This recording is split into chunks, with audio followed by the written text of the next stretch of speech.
Greetings and salutations. I'm the fallen angel Christopher Daniels. Hello, yes, Danhausen here to tell you, deliver a very nice, very evil message, if you will. This is NXT superstar Dexter Lumis. What's up, everybody? It's me, your buddy, your pal, Scott Stanford. Hey, this is Big Sexy Kevin Nash. This is the former intellectual savior of the masses, now known as Aaron Stevens, your NWA third-degree national champion. This is Dr. Britt Baker, DMD, the role model, and you are listening to Greg Morgan with Good Mic Work Commentaries.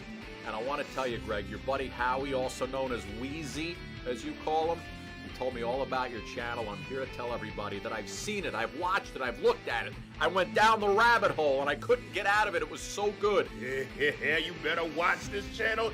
You better watch all the videos. I'm about to go and watch a few videos myself.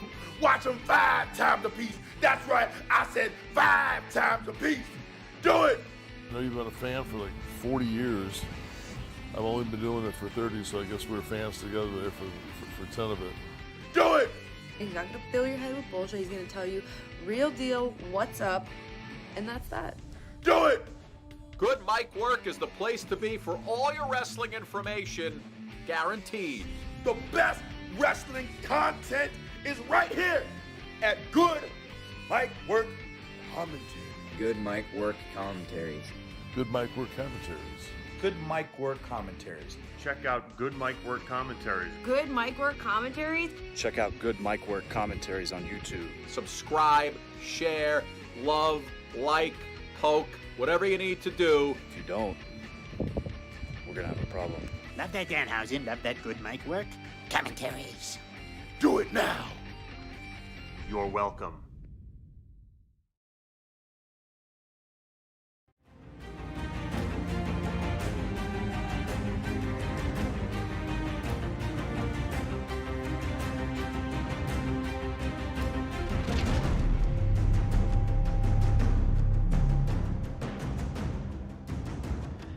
It is Saturday once again, and we're back. What's going on, everyone? And welcome to your Winged Eagle podcast for March 27th, 2021. We got a pretty big episode this week, and we are right in the middle of 4 consecutive days of streaming here on the YouTube channel. And today's podcast is loaded. We got wrestling results to get into. WrestleMania card is really starting to take shape. So is the TakeOver card, which is looking just phenomenal. We got lots of wrestling news to get into, a couple of good well wishes. We have a lot of Hall of Fame news. We got Peacock and WWE content to talk about. And we have pretty good Wednesday night results to get into as well in terms of those 2 shows. Impact moving to Thursdays, all sorts of other wrestling tidbits, news, results, and discussions, and especially as it relates to WrestleMania. Big news last night on Smackdown with Daniel Bryan officially now being added to the WrestleMania main event on night 2, and it'll now be a triple threat. We knew this earlier on in the week. It was pretty much leaked, and WWE made that official last night on Smackdown, which has sparked a lot of, I don't want to say controversy, but a lot of chatter and a lot of debate online as to whether or not this is a good decision, bad decision, whatever. I will give my comments on that. I actually like it, and I'll explain why. And we'll pretty much run through the cards for both of those, big shows coming up here in just a couple of weeks. So anyway, hope everybody's doing well.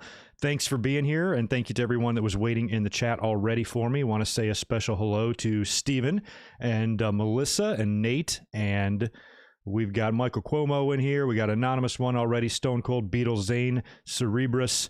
We got Martin Can, Crush the Crusher, Ben, Jet the Hawk, Wubio. Deshaun is here, David, Beetle, Barry MK with the $2. How many episodes of Miz TV have you been on? How many episodes have I been on? I kind of lost track. I'd say, I don't know, at least half a dozen. No, 10. A good solid 10. Yeah, 10. Right on. Xavier Woods is here as well. And I guess so. We're going to talk about that. That is in my notes, sir, about the Thunderdome. That ends on April 2nd, which I believe is next week's SmackDown. So this coming Friday, I think, is the end of the Thunderdome. So whatever they're going to do, they either have to be moved out of there or they got to tape some shit. So they might have to tape. I think they're taping that Go Home Raw for WrestleMania. Not that it really matters since the WrestleMania build has kind of been shitty, but I think they're going to have to tape some stuff as they move it over, but no real official word yet from WWE. Maybe they don't feel it's necessary to really make it a big deal since from the fan experience at home, you don't really know where they are unless they're doing a backstage brawl or something. You know, the Thunderdome is the Thunderdome, so maybe they're not feeling it's that important to announce that they're moving, but I hope they have a location for it, and all signs are pointing to the Yingling Center, which has been rumored for a couple of weeks, and that was the old Sundome. That's where the Royal Rumble 1995 was, and apparently they're heading over there, but no official word yet, so hopefully that'll come. What's up, George Morris? Appreciate the 5 in from you, and good to see you. Hey, Greg, how are you doing? WWE Network on Peacock is just going to get worse. I'm going to give up. How about you? At least Peacock has Punky. I know. We're going to be talking a lot about Peacock here pretty much to open the podcast. A lot of changes being made to the content now that it's on Peacock. They are going to be sifting through all of these hours of content to make sure that it adheres to their standards and practices, which is going to be a big problem for WWE. And it is kind of weird when you think about it in this, in this cancel culture age, when, things that you've done, said, or whatever, years and years and eons ago can still come back and haunt you. It's amazing to me that a deal like this was struck. Because you've got, Disney's pulling movies and Dr. Seuss and all this shit, everything that's going on now. It amazes me that there would be a platform that would want to take on so much questionable content.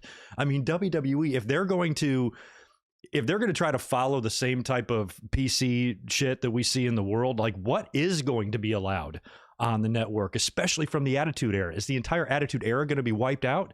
I mean, think about those Monday Night Raws, those raunchy, gnarly Monday Night Raws in like 97, 98. Some of those shows, like the whole thing, you can't show. So it's going to be interesting. I mean, I don't know why I'm getting such a kick out of this. It's kind of infuriating at the same time, which is why I'm glad I collected so much wrestling footage and I was a tape trader throughout the years, because I have a lot of original content recorded on my own. Granted, the quality isn't quite as good as this. It's still there, raw and authentic from the day it aired. But now with other platforms acquiring the content, I guess that means, I don't know how the contracts are written, but they can essentially do what they want, and they're going to edit out so much shit, and it's going to cause some problems. And we're going to get into that in a second, because I have a watch along scheduled for tomorrow that I still have up in the air. The link is up on my page right now. We'll talk about it in a minute, but we've got to discuss that here in a second before we start getting too deep into the wrestling news. But yeah, we're going to talk about Peacock. It's going to be a mess. Anyway, I want to give you guys a couple of heads up on random videos that we have coming out. The first thing is I want to thank everybody who joined in yesterday. We came up for a special video yesterday prior to Smackdown, a special live stream reviewing the final ever WCW Nitro. Yesterday was the 20-year anniversary of the final Nitro and the big Raw simulcast with Vince and, heading into WrestleMania 17 and that whole deal. We did a live stream yesterday. Excuse me again.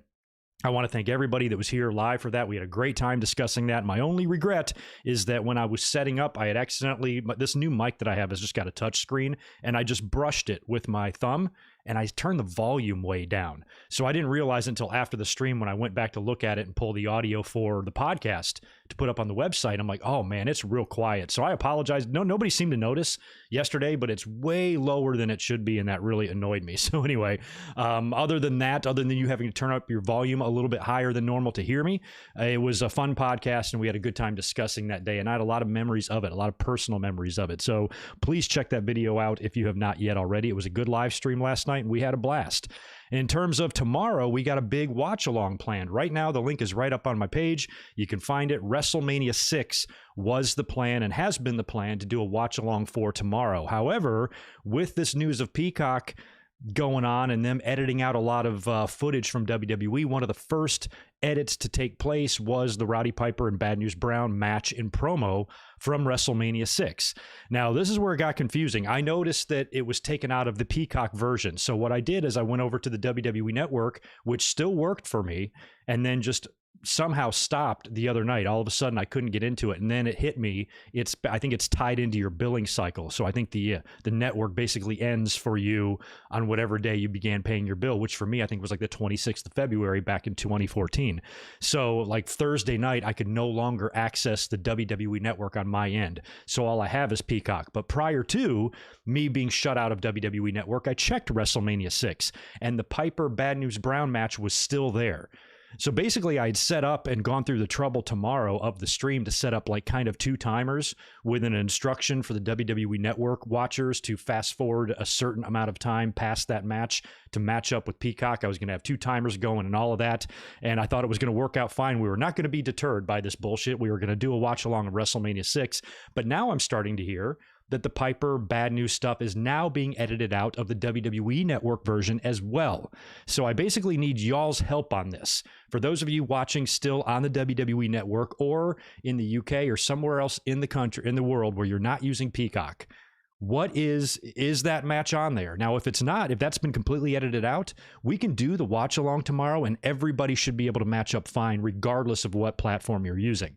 But if it's still in some forms, if the match and everything is still on some versions and not in the other, that's going to make it difficult. So we're going to have a backup plan for tomorrow, and we're going to do WrestleMania 14. So those of you who live outside the United States, in the UK, let me know what's the time, the total time on the WWE Network version for Peacock. WrestleMania 6 is 3 hours, 22 minutes, and 58 seconds. So let me know what it is on the network version here in the US, on the network version anywhere else in the world that's not using Peacock. What is the time on that? If it matches up and it's all the same, we're good to go for WrestleMania 6. If I'm getting all different kinds of responses, we're going to switch it to WrestleMania 14. So just keep that in mind for tomorrow. While y'all are checking on that, I want to ask you to please smash the thumbs up button for me, and let me just shout out these patrons, and then we're getting into the news because we got a lot to talk about, and we got some big Hall of Fame announcements as well to get into. But anyway, thank you to all of the current patrons from Patreon right now. If you have a $10 or more per month pledge, or you've pledged $200 or more in your lifetime, you get an extra special shout out in the description below, and thank you as always. But I want to shout out JJ, Darren Piper, Nikita Abalakin, Chris Miner, Super Fluffy Toaster, Deshaun Robinson, who I think is here, Jay Smooth 99, Martin Can, Alex Dredge, Apron Bump Podcast, Alan Carter, Brandon Yelverton, Michael Tong, Nick Musser, Jimmy Anderson, K-Dogs, Ken O'Ryan, Y. Devlin Husband, John Redifer, Claudio, Daniel Rodriguez, Barry MK 400, Josiah Blevins, Mr. Steve, John Riffle, Scott Moss, Michael Cuomo, Naveed, Keith Salyers, Nathan Walker, Blake Moran. Thanks again, dudes. As always, appreciate your support. We're going to have to get into the news first, and I guess we will start with the Peacock stuff. But before we do that, we just want to issue some get well wishes to Road Dogg. Apparently, Road Dogg has suffered a heart attack. His wife, Tracy, posted the following on Facebook just today as I was preparing for this podcast. And she says, I quote, "I want to thank everyone for the prayers and texts. Brian most likely suffered a heart attack late Thursday night after returning from Orlando. He has had tests run, and we're currently waiting for the results. He has also seen a kidney specialist and will have a stress test done. He's always been on blood pressure meds for high BP. Just please pray all the tests come back for something we can fix. I am a total wreck, but I'm trying so hard to be positive. Please pray for Brian. He feels horrible, and for God to please heal my husband so he can come home. Thank you all so much." And then a little bit later on, she posted an update, and I quote, "Just an update. Doc came in. Kidneys came back clear, and a heart catheter is scheduled for Monday, and they will determine what's to be done. Please continue to pray for him and his doctors and our family. Thank y'all, and we love y'all." Okay, so according to his wife, he might have suffered a heart attack, but the good news is he is in the hospital. He is alive. He is okay, at least for right now. They're running tests, and he doesn't seem to be in any, critical, immediate danger at the moment, but this is very scary. So best wishes out to Road Dogg. He's been a big deal since kind of coming back, since cleaning himself up. We've all been real proud of Road Dogg. He went through some bad rocky roads in his in his career and in his life, and went into some dark places and kind of redeemed himself and came back into the fold and was welcomed back into WWE after saying some not too kind things about them after leaving, including Triple H, and became one of Triple H's right-hand men and had a big hand in, the production, and has been a good, mentor, and basically just figure to have backstage anyway. And I know he was removed from a couple of positions. I know he has had some stress issues. It's probably very stressful working with Vince McMahon and stuff. So I believe they did move him to NXT at one point just to try to, ease his life a bit. And he seems to be like a really good, positive person. So we wish Road Dogg all the best. Hopefully he can come back from this and the doctors can fix up whatever's wrong with him. Hopefully surgery is not required or anything like that. And he just has a happy and healthy road back to recovery. Best wishes out to Road Dogg. Very scary stuff there. So we'll keep our eye on that, and hopefully he'll be back with us sooner rather than later. But yeah, pretty messed up. His wife was clearly rattled by this. So best wishes to Road Dogg. Like we just talked about a minute ago, WWE content is being edited out or edited heavily on the Peacock network now. Now this was the first edits to become apparent to the fans were a couple of them. One of them being on the show we're going to do tomorrow with WrestleMania 6, or at least we plan to do tomorrow with WrestleMania 6. And the other one was whatever show Vince dropped the N-word, whatever that one was. I think it was a Survivor Series or something. I always thought that was a Raw. I guess that was pay-per-view, which is crazy. So those are the first two edits that we had heard about. But this was followed up with another story about Peacock now sifting through all 17,000 plus hours of WWE content, which that's a lot. It actually doesn't even sound like as much as it should be. It feels like it should be like in the 100,000 hour range for as much shit as they had on there. But anyway, they're going to be reviewing all of their content to remove the undesirable parts or the controversial parts.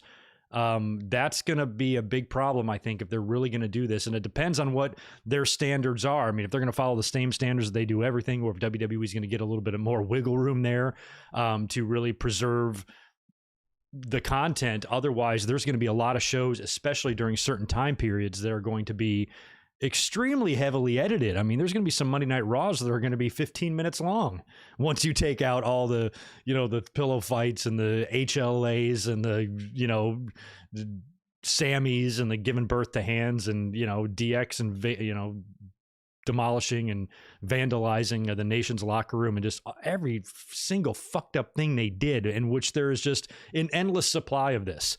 Once it's so funny, I'm curious how they go about. I'm curious how all this is set up. Like, how do you go about watching 17,000 hours of footage? Clearly, they have a team of people doing this, and they're all assigned a block of shit to review. Who's the poor schmuck that gets 97 through 03 or whatever? Like, who's that poor guy? He's going to have to literally stop every 10 seconds, where people I don't know, maybe in the mid 90s or early 90s, like 90 through 93, there's nothing they're going to have to worry about there. But man, once you get into those late 90s and that whole Attitude Era shit, I mean, you're going to be pulling things out left and right. There's going to be some shows that are going to have to just be removed completely from the network. So I don't know. This does not sound good. This kind of sucks. I don't really mind certain edits and shit because, we already see enough of that on the regular network with all the theme music edits. But now, it's going to be really tough. It's going to be tough for watch-alongs, which pisses me off, depending on how people, if WWE Network does not do the same edits, at least for us doing watch-alongs and stuff for fun, it's going to be hard depending on where you live. If you're in the UK and you're watching on the network and you don't have these edits, everybody else here is on Peacock, it's going to cause a problem. So for future watch-alongs on the channel, we're going to have to basically have a discussion and basically be like, what show do you think hasn't been edited? We're going to have to limit it to that, to where we know both shows are pretty much going to match up on Peacock and the network. So that kind of sucks. But also, for the casual fan, they're not going to notice anything. If there's just casual fans or new wrestling fans that want to go take a look back at previous pay-per-views and previous shows that they've never seen before, they're not going to, ignorance is bliss. They're not going to have any idea. For a fan like me, it's probably going to annoy the shit out of me when I finally do pull something up on Peacock and I realize how heavily edited it is. But like I said, I have a pretty impressive video library myself. I tape traded and all that stuff back in the day. So I'm happy that I have a lot of this stuff in its original form, but being able to stream it in that original form would be even better. So it sucks that Peacock is going to be doing this. And, it's funny how Vince always had this, he always had this idea of starting his own network. And by the time he finally realized that dream, it was already time to move on to something else, because I think he had this idea way back in the 80s, he had this, basically germ of an idea in his head. If only I could create my own WWF kind of network. And by the time that came around in 2014, it's already starting to be time to think about other ways of doing it, like selling off your whole fucking company or selling off your video rights like they have now done to Peacock, which subjects it to further editing and further tampering with, because at the beginning, WWE made a big deal about how they're leaving everything in, because if they start picking and choosing what can't be there, then that just gets the snowball rolling. So they left all the Benoit matches in there. They left the Owen Hart. They left Over the Edge. That's the one thing I wish they would have taken off, is removed Over the Edge from the network. That was the one piece of censoring that I really was hoping they would do, is just take that entire pay-per-view off there. It's just not right to have it on there. Everything else, though, I'm like, okay, that's what we're paying for. We're paying $9.99. You know what you're getting into making this payment. This is the type of content you're going to see there. If you don't want to see it, don't fucking pay it. So now with Peacock, it's completely different, and I just worry that in today's day and age, the way, everything is so censored in terms of, especially like the PC type of stuff.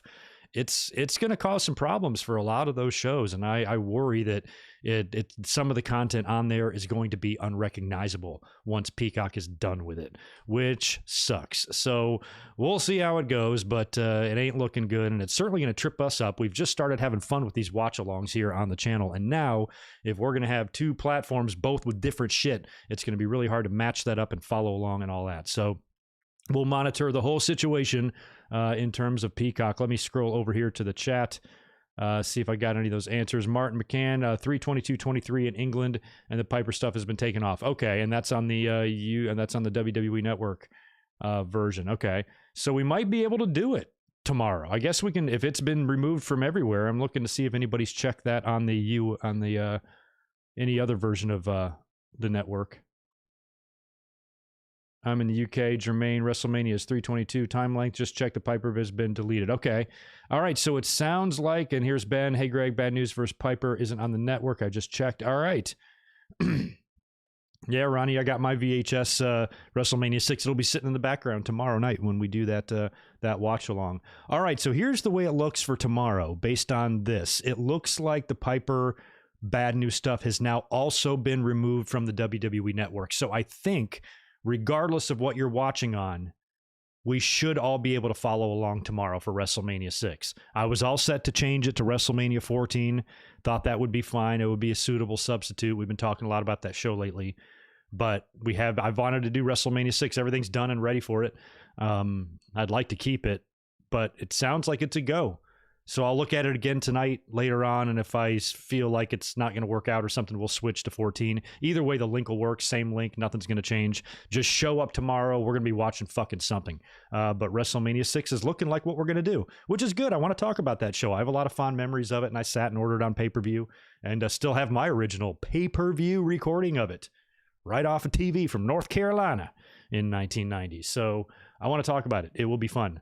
Despite losing the Bad News Piper match, there's some good matches on that show. And that match sucked anyway. It was a double DQ, pointless. Piper half black dancing out there with a white glove on. None of it made any sense. It's we're not going to miss it, basically. But there's a lot of other good stuff on that pay-per-view that I'm excited to watch tomorrow. So I think we're good to go.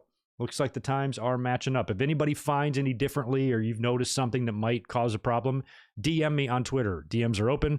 Follow me at GoodMikeWorks. Send me a message and let me know anything I might need to know about WrestleMania 6 tomorrow in terms of the network and Peacock and all that good stuff.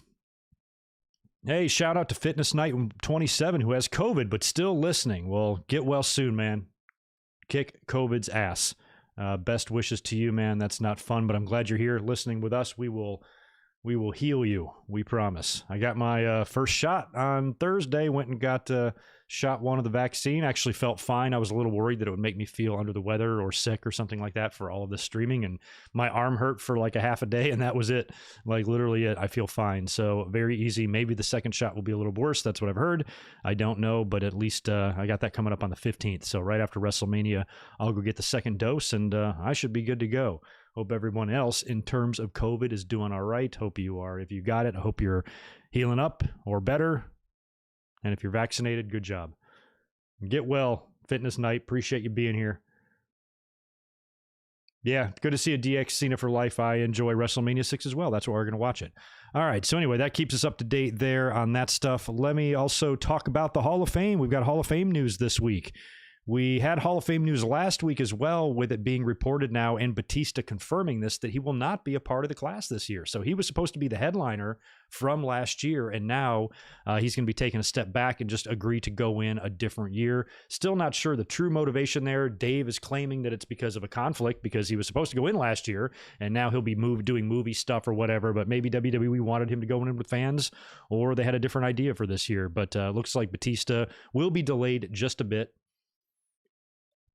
But the big news this week, and the biggest name to be announced, was Kane. Very, very well-deserved induction for Kane. He is, I don't want to say overdue, but it is definitely time for Kane to go in the Hall of Fame. As of yet, we still haven't had any final match for Kane or anything like that. I kind of hope we get that, because Glenn Jacobs is getting old. I mean, I hate to say it, but he's old as shit. And he is very limited in what he can do in there. And I would like to have some sort of a nice, fond final memory of Kane before, you know, it gets too bad. But in the meantime, he's going to be going into the Hall of Fame. Apparently, the Undertaker is going to induct him, which is perfect, because we've seen a lot of Mark Calloway. And, you know, I've always wondered what he was going to be like when he finally did appear at the Hall of Fame. And it's looking a lot like he's just going to be fucking Mark. And that's great, because he'll have a lot of great things and stories and shit to share about Kane. He's the perfect person to induct him. And Kane is really a stud. Think about how long he's 25 years, 26 years now in the company, and he's been Kane for about 24 years now, which is incredible. And I remember this guy all the way back in the day prior to WWE when he was Unabomb. And I remember when he was coming in, they were making a big deal about, well, when they did the Kiss My Foot match in 95. And I remember kind of the newsletters and stuff were reporting that this guy that Lawler is referring to on TV is going to be Unabomb, who's about the same size. You see him in magazines, he's about the same size as Sid. Huge motherfucker. And then they brought him in as the dentist, and it was just fucking horrible. Plus, he was feuding with Bret Hart, so I hated him. And that was just ridiculous. He went nowhere, did nothing. Then they put him with the new Diesel gimmick, which was dead in the water from the minute it started. So he had really bad luck in the beginning there, but, you know, he was still a big, you know, intimidating, good wrestler, very agile guy for his size, and he looked like $1 million. There's no reason to cast him aside. You just got to put a better gimmick with him. So basically, like their Hail Mary, I guess, for Glenn Jacobs before they probably were just going to cut him loose, was to put the Kane gimmick on him when they started teasing that the Undertaker was going to have a brother. And I remember when all that started, it's so funny how Kane and the Undertaker really had a lot of similarities in terms of their gimmick. On the surface, when I first experienced both of these gimmicks, I wasn't a fan of either one. The first time I saw The Undertaker, I kind of just thought he was like the Berserker, just another goofy ass gimmick. But then the gimmick, he made it work so well, and it became, you know, one of the most over gimmicks they've ever had, the most over gimmick, I think, in the history of wrestling, and just a legendary job he did with that gimmick. And Kane was the same way. The minute Paul Bearer spoke his name, it was just like the Diesel stuff. We started hearing, and the Yankum stuff, we started hearing that it was going to be Glenn Jacobs. And I'm like, well, shit, this is going to be the third thing he did. I think the idea of Undertaker having a long-lost brother was a little hokey. It was a little soap opera-ish. It was a little bit too dramatic for me.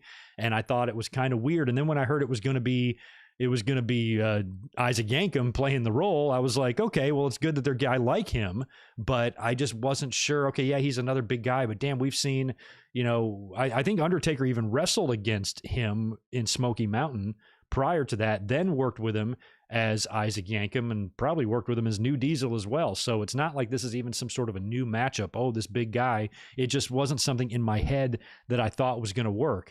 And then when we saw him come out and he ripped the door off the hinges and the cell, and he came in and tombstoned the Undertaker, and that music treatment that he got, and even the outfit, I wasn't too crazy about it first, but then it fit him so well really quickly for me. I just really fell in love with the Kane character probably by January. So he came in October. By January, I was really liking it. I was really digging it, and they were setting up for the big match against The Undertaker at WrestleMania 14, the one we're going to watch in case of emergency tomorrow if 6 doesn't work out. And I was always just a real big fan of Kane. And plus, he was a super good wrestler. He was super agile. You were finally starting to get to see that now. And then as he as he grew a little bit more into the Kane character, he didn't move a whole lot. I mean, he did a lot of agile things as the Kane character, but he was still a little bit more like the Undertaker. As things went on, changed his style up a little bit, started developing his own moveset and things like that. And he was an absolute stud, and he was a workhorse. He had some legendary Royal Rumbles, some amazing performances there. He's had great pay-per-view matches. I think like 2000 and 2001 Kane was when he was at his best and his most badass. And I think could have had a run with the title there. I mean, what did he get the title in, like, what year? 08 or something like that? Kind of late in his run, but man, I think he could have easily had it in 2000, 2001, maybe even 2002, but somewhere in that area, because he was so ridiculously good. And he was there year after year in all sorts of different roles. Think about his roles from Unabomb to Isaac Yankem to New Diesel to Kane to Staples manager Kane. He could be goofy Kane. He could be funny Kane. He could be sympathetic Kane. He could be heartbroken Kane. He's been through every level of emotion, with Tori turning on him and X-Pac turning on him and his own brother turning on him and finding out that Paul Bearer is his daddy and setting people on fire and going to therapy and hugging it out with Daniel Bryan. He's had a wide range of emotions that he's had to deal with. I think the funniest thing I ever saw Kane do, you guys have to help me out on the year. When was it that he sat there and basically in about 2 minutes explained his life story? You know, about how he was burned as a kid and how he, burned up his brother twice and set people on fire and just did all this crazy shit. I had a girlfriend named Katie and it didn't really work out and shit like that. That was the funniest thing I'd ever seen. So Kane could really do a lot. He could be a comedic guy. He could be a serious, scary, I will burn you to death guy. And he could be a guy that the fans could have sympathy for based on, his disfigurement and, maybe some of the emotional problems. And then when people use that as an advantage to harm him more, the audience has sympathy for him. So he is a absolute true legend and a bona fide first balloter and one of my favorite WWE wrestlers of all time. So congratulations to Kane, much deserved. And if you ask me, he's the fucking headliner this year. If it ain't going to be Batista, it's got to be Kane. It's got to be Kane because he is the absolute man. Very, very happy for him. So that's cool. Another big monster also announced and confirmed by WWE going to the Hall of Fame, the great Khali.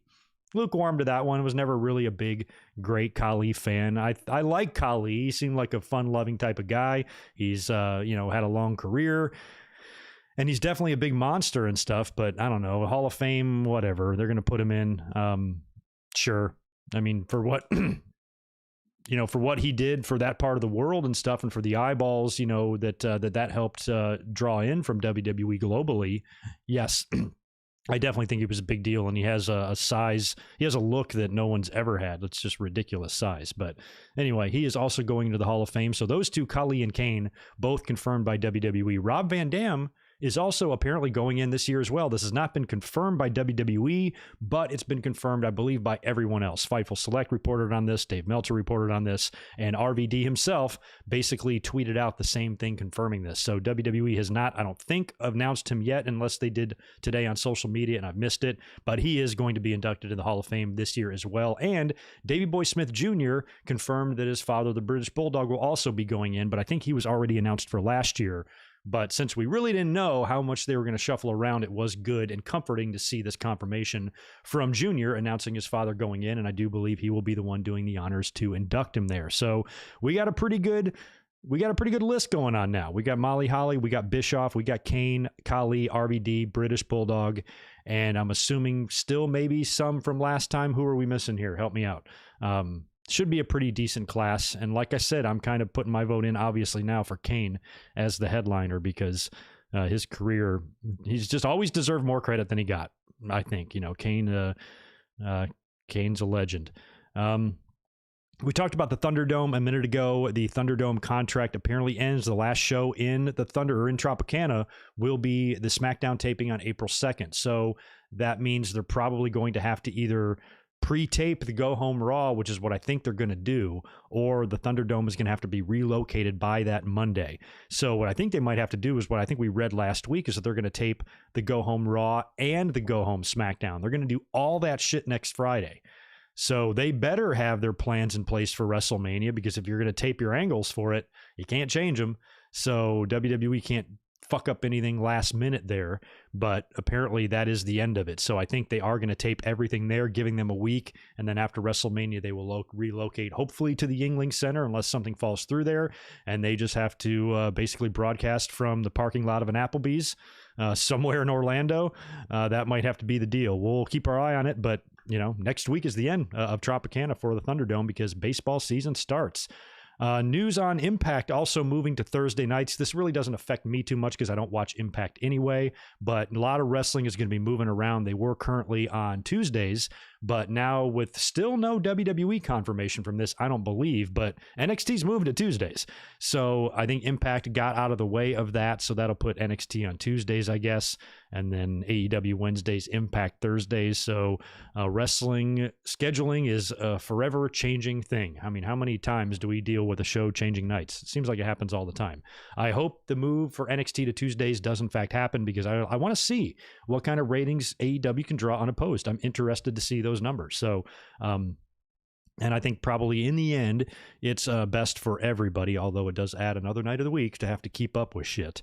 There's been a couple of absences we need to talk about. One, namely being Charlotte, which could potentially be rectified this week. Monday's Raw preview has a contract signing between Rhea Ripley and Asuka, so we're going to get that this Monday on Raw, so we should have a lot to talk about on Monday in the Raw review.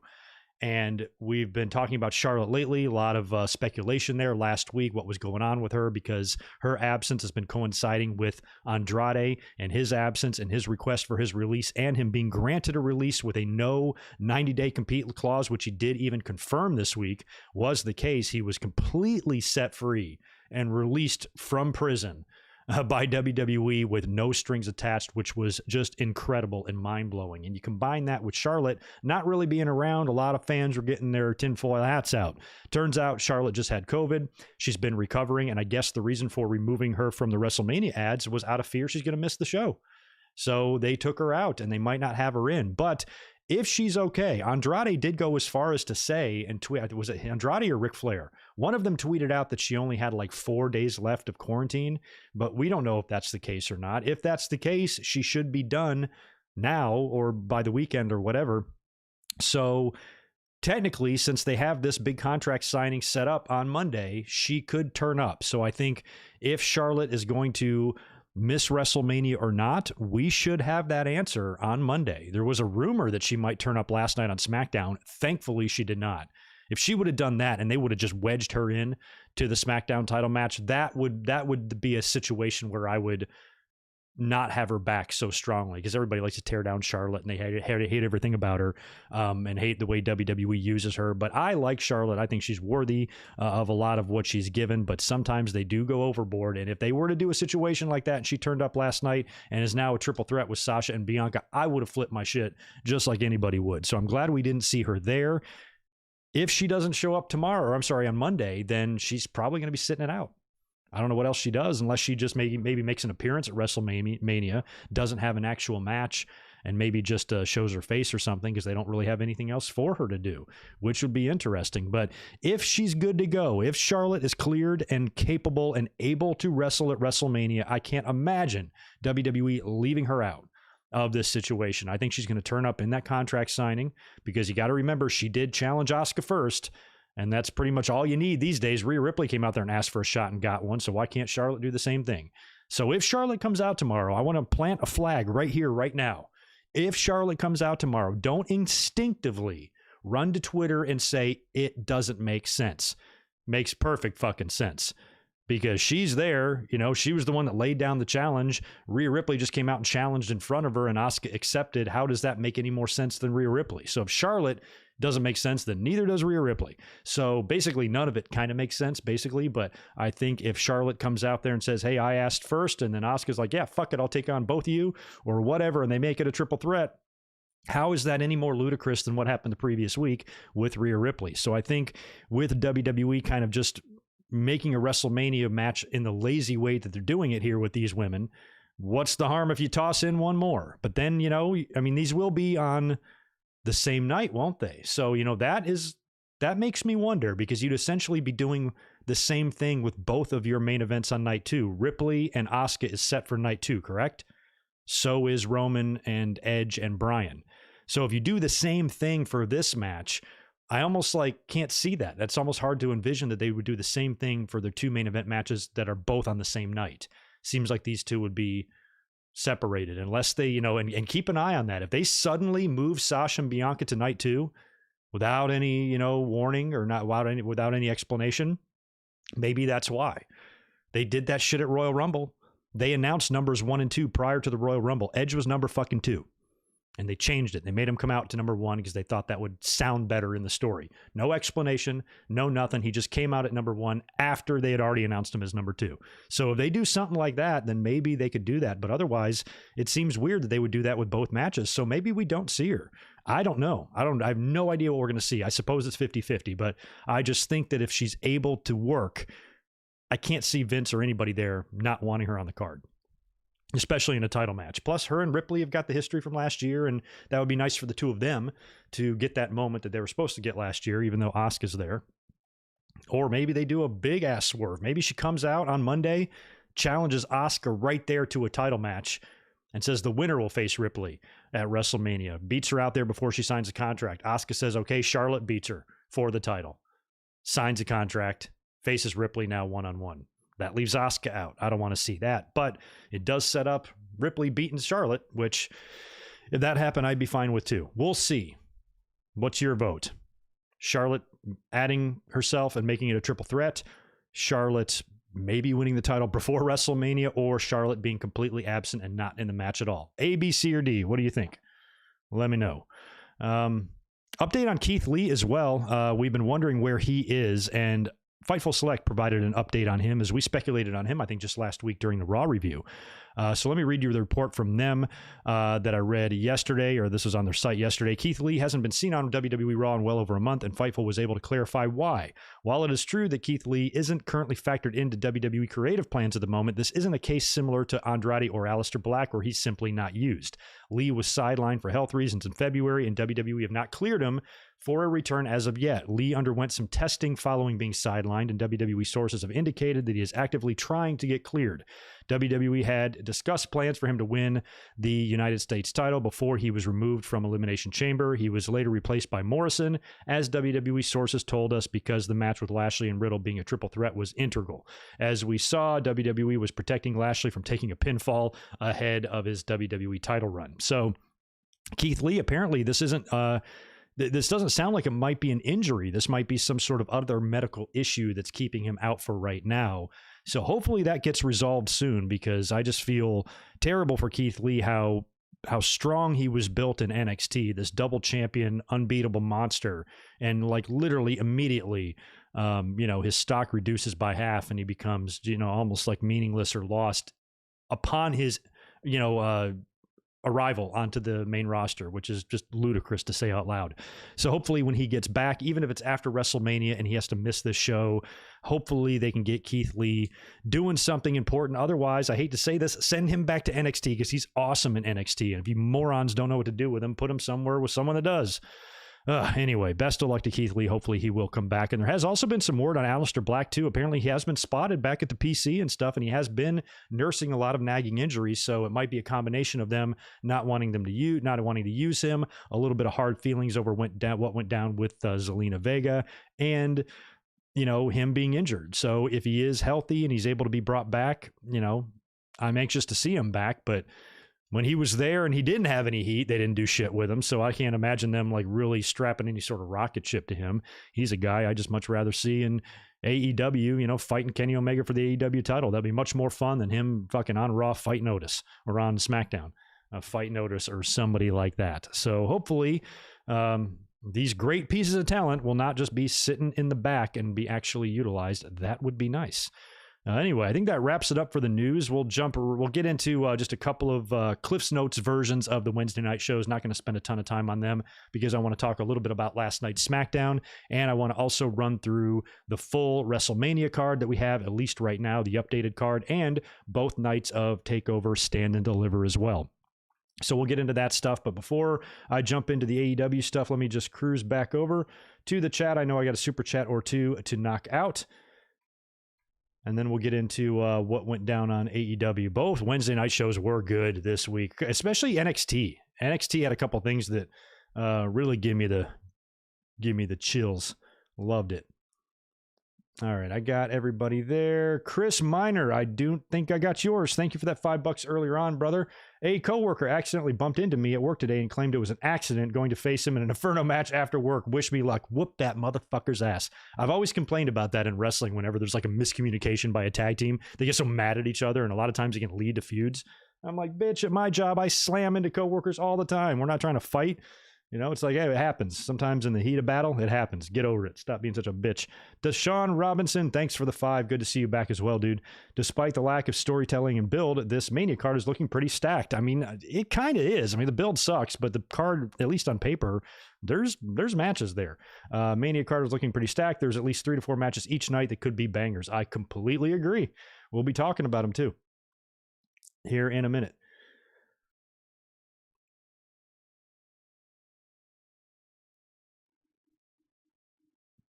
Oh, yeah, Barry, I know they edited. I'm reading your comment from earlier on about, the Over the Edge pay-per-view is there, and I know they edited out the Owen stuff. You know, they weren't showing, I don't think, Jim Ross informing us that Owen died or anything, but the vibe was still there. His ghost hung over that arena and that pay-per-view, just a dark, you know how we talked about yesterday in the WCW Nitro stream, how I kept talking about how Nitro just had this dark, depressing, dark tone. Just something about it felt dead and just awful. It was uncomfortable to watch. I fucking hated every minute of it. The same thing goes for Over the Edge. There's just this cloud that hangs over it. I can never watch that main event of that show. You know, I can never watch that without thinking about what happened. That's basically my point there. But yeah, at least the Owen stuff is edited. Damn well better be, man. There's 5 more from Michael Kumo as well. Appreciate that, man. Glad I got the first 19 WrestleManias on VHS and 20 to 24 on DVD. Yeah, I think I've got them all. I've got multiple versions of the VHS. I have that. I don't know if you guys can see it. I don't even know where it is. But in like 97, I think it was after WrestleMania 13, they released like a box VHS set. I have that. Plus I have all the clamshell VHSs. I've got all the other VHSs. Plus I got them all on DVD as well. So I got versions of them. Plus I have all the ones I recorded off of TV as well. So I got I have some WrestleManias I have like 5 different versions of. That's how crazy I got. So at least in our personal collections, we can still enjoy the unedited content, but it's much easier when you just click a button, you know what I mean, and go to it. And with Peacock taking everything out, that's going to be rough. What's going on, Cerebus Corpse 97? Good to see you. Appreciate the 2. Kane was my favorite wrestler of all time. That's great. I respect anybody that had Kane as their favorite wrestler because he was just he was a workhorse. He's a guy that had a lot of gimmick, but man, he was a stud as well. And for a big guy, him and Taker were the best. You know, Nash and Sid and guys like that were not as agile. They were not as capable. They were not as good as Undertaker and Kane. I think it was like Taker and Kane were really the best.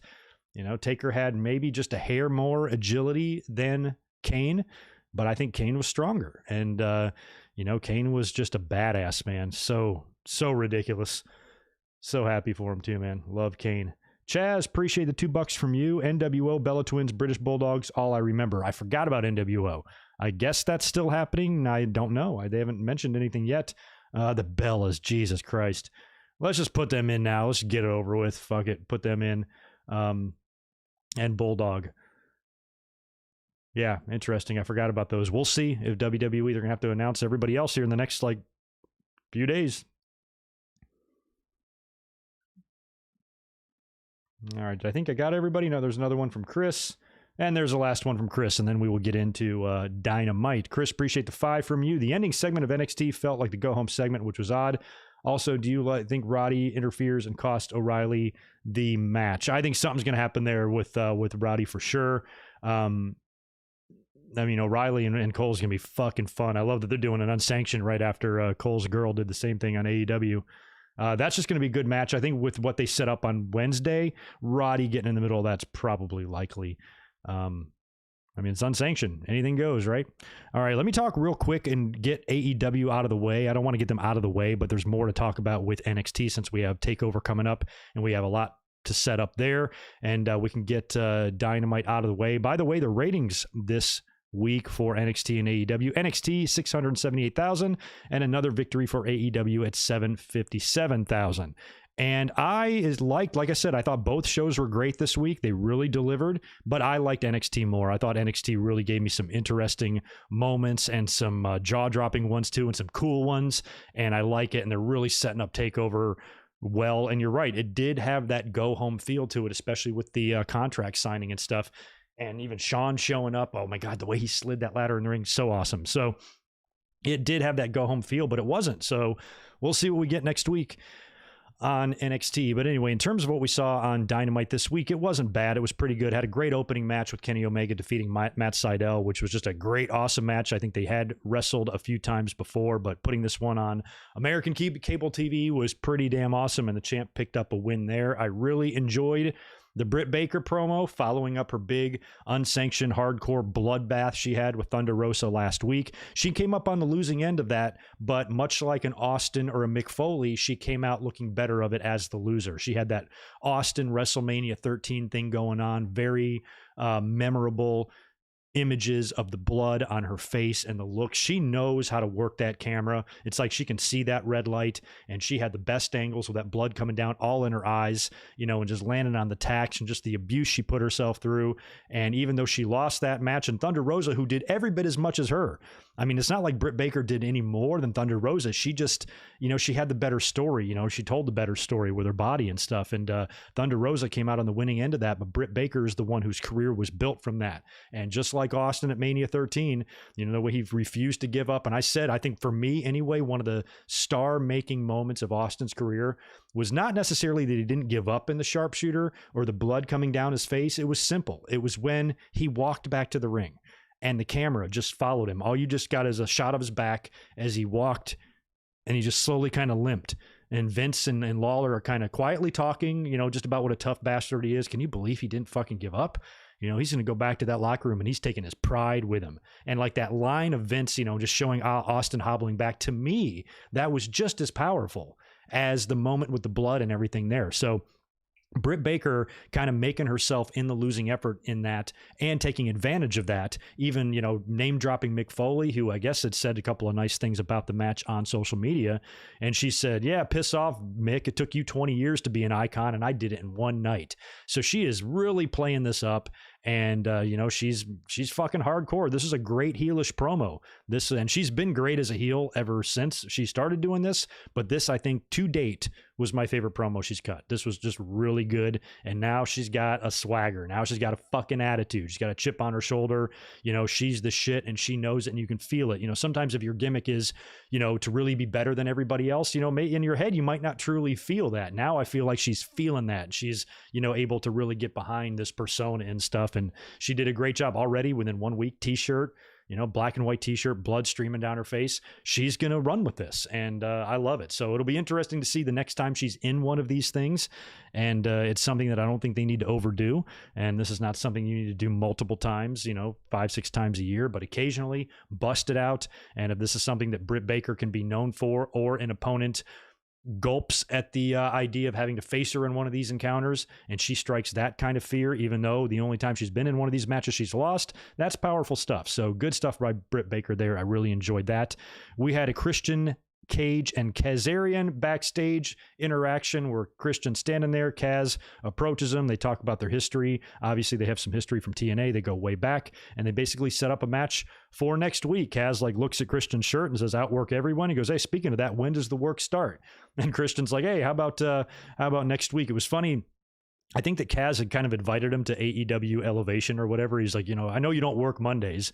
If I was Christian, I'd be like, dude, it's in my contract. I don't have to work the YouTube show.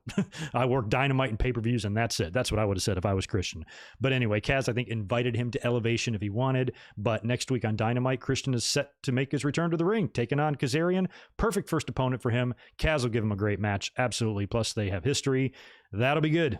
Next week, Christian gets in the ring. Real fun 6-man as well with the Lucha Bros and Laredo Kid defeating the Young Bucks and Brandon Cutler. After the match, that was a good match in its own right, but after the match, Omega comes out and attacks. He attacks the Lucha Bros, Bucks are upset. They kind of come in the ring, kind of pushing, a lot of pushing and shoving. Kenny gets on the mic, very impassionate promo, talking about choosing the Young Bucks over going to New York or going somewhere else and making the money. I chose you. I chose our friendship. I chose your vision that you have for this company to be the #1 wrestling company on the planet. And even though he did all that for them and chose them, they never chose him back. Instead, they chose a schmuck like Brandon Cutler, which was pretty funny. And he basically gives him one more chance to too sweet him. Come on, put the hands up, put the fingers up. Let's do it right here in the middle of the ring. And they're just disgusted by his actions. They're disgusted by Don Callis. They start to leave. He gets mad, turns around, and just eats a double super kick from the Lucha Brothers, which is hilarious. And then they hit Kenny with the package pile driver finisher, and he is all just busted up and left laying after the segment. So that was all pretty good, pretty fun stuff. And Omega continues to evolve with this really fucking delusional character. I like it. Good stuff from the Pinnacle as well. They're starting to now take shape, and we're starting to get to know them a little bit more as a group. They defeated, I think it was a 6-man, they defeated the Varsity Blondes and Dante Martin, I think it was. The promo after was pretty fun. You had Dax Hardwood and Cash Wheeler both talking about, or both saying a few things on the mic. Dax says, this is not an SNL or comedy show or rom-com, and apparently Cash Wheeler is single and ready to mingle. I didn't know that. I thought they were both living in North Carolina with families, but I guess it's just Dax.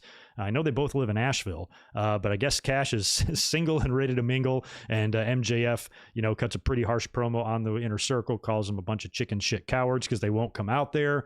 Even Shivani speaks up. He's like, come on, they're not here. You decimated them a couple of weeks ago. They're injured. That's why they're not here.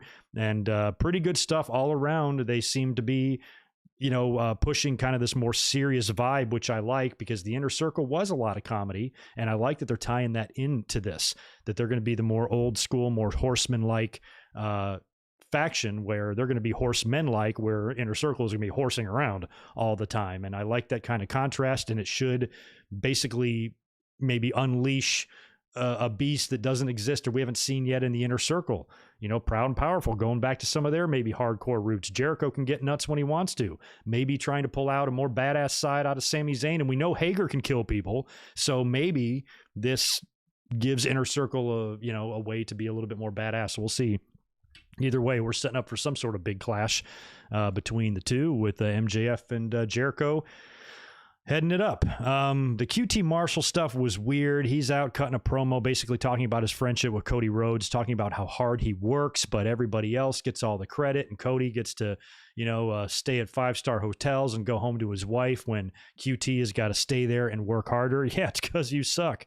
And even points out his wife in the audience and says, she's stuck with me and let me live out my dream, and basically wants like a match. He wants an exhibition with Cody Rhodes. The only way I'm going to be able to sleep at night is if I wrestle my friend. Cody comes out there, he's got his arm in the sling and says that his heart is not in this. He's like, look, dude, my heart is not in this, but look, if you want it, if you want an exhibition, if that will save our friendship, he even called him his best friend. What kind of best friends are these?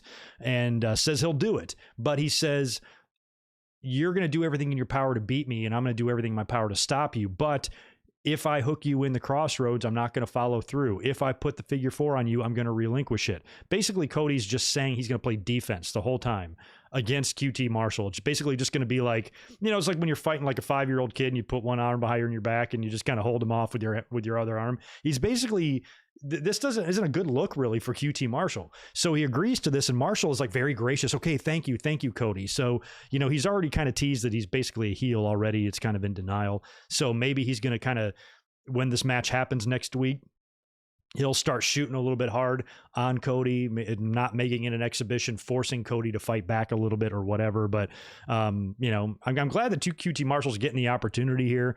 It was funny when he said he was running through his accolades and he says, I won the first ever bunkhouse match in AEW history. I'm like, I got news for you, buddy. It's probably gonna be the only bunkhouse match in AEW history. I mean, they might do another one, but it's not like it's a Hell in the fucking Cell. It's not like there's hundreds of these things. I just thought that was funny. I won the first ever bunkhouse match. I don't even think WWE's ever had a bunkhouse match ever.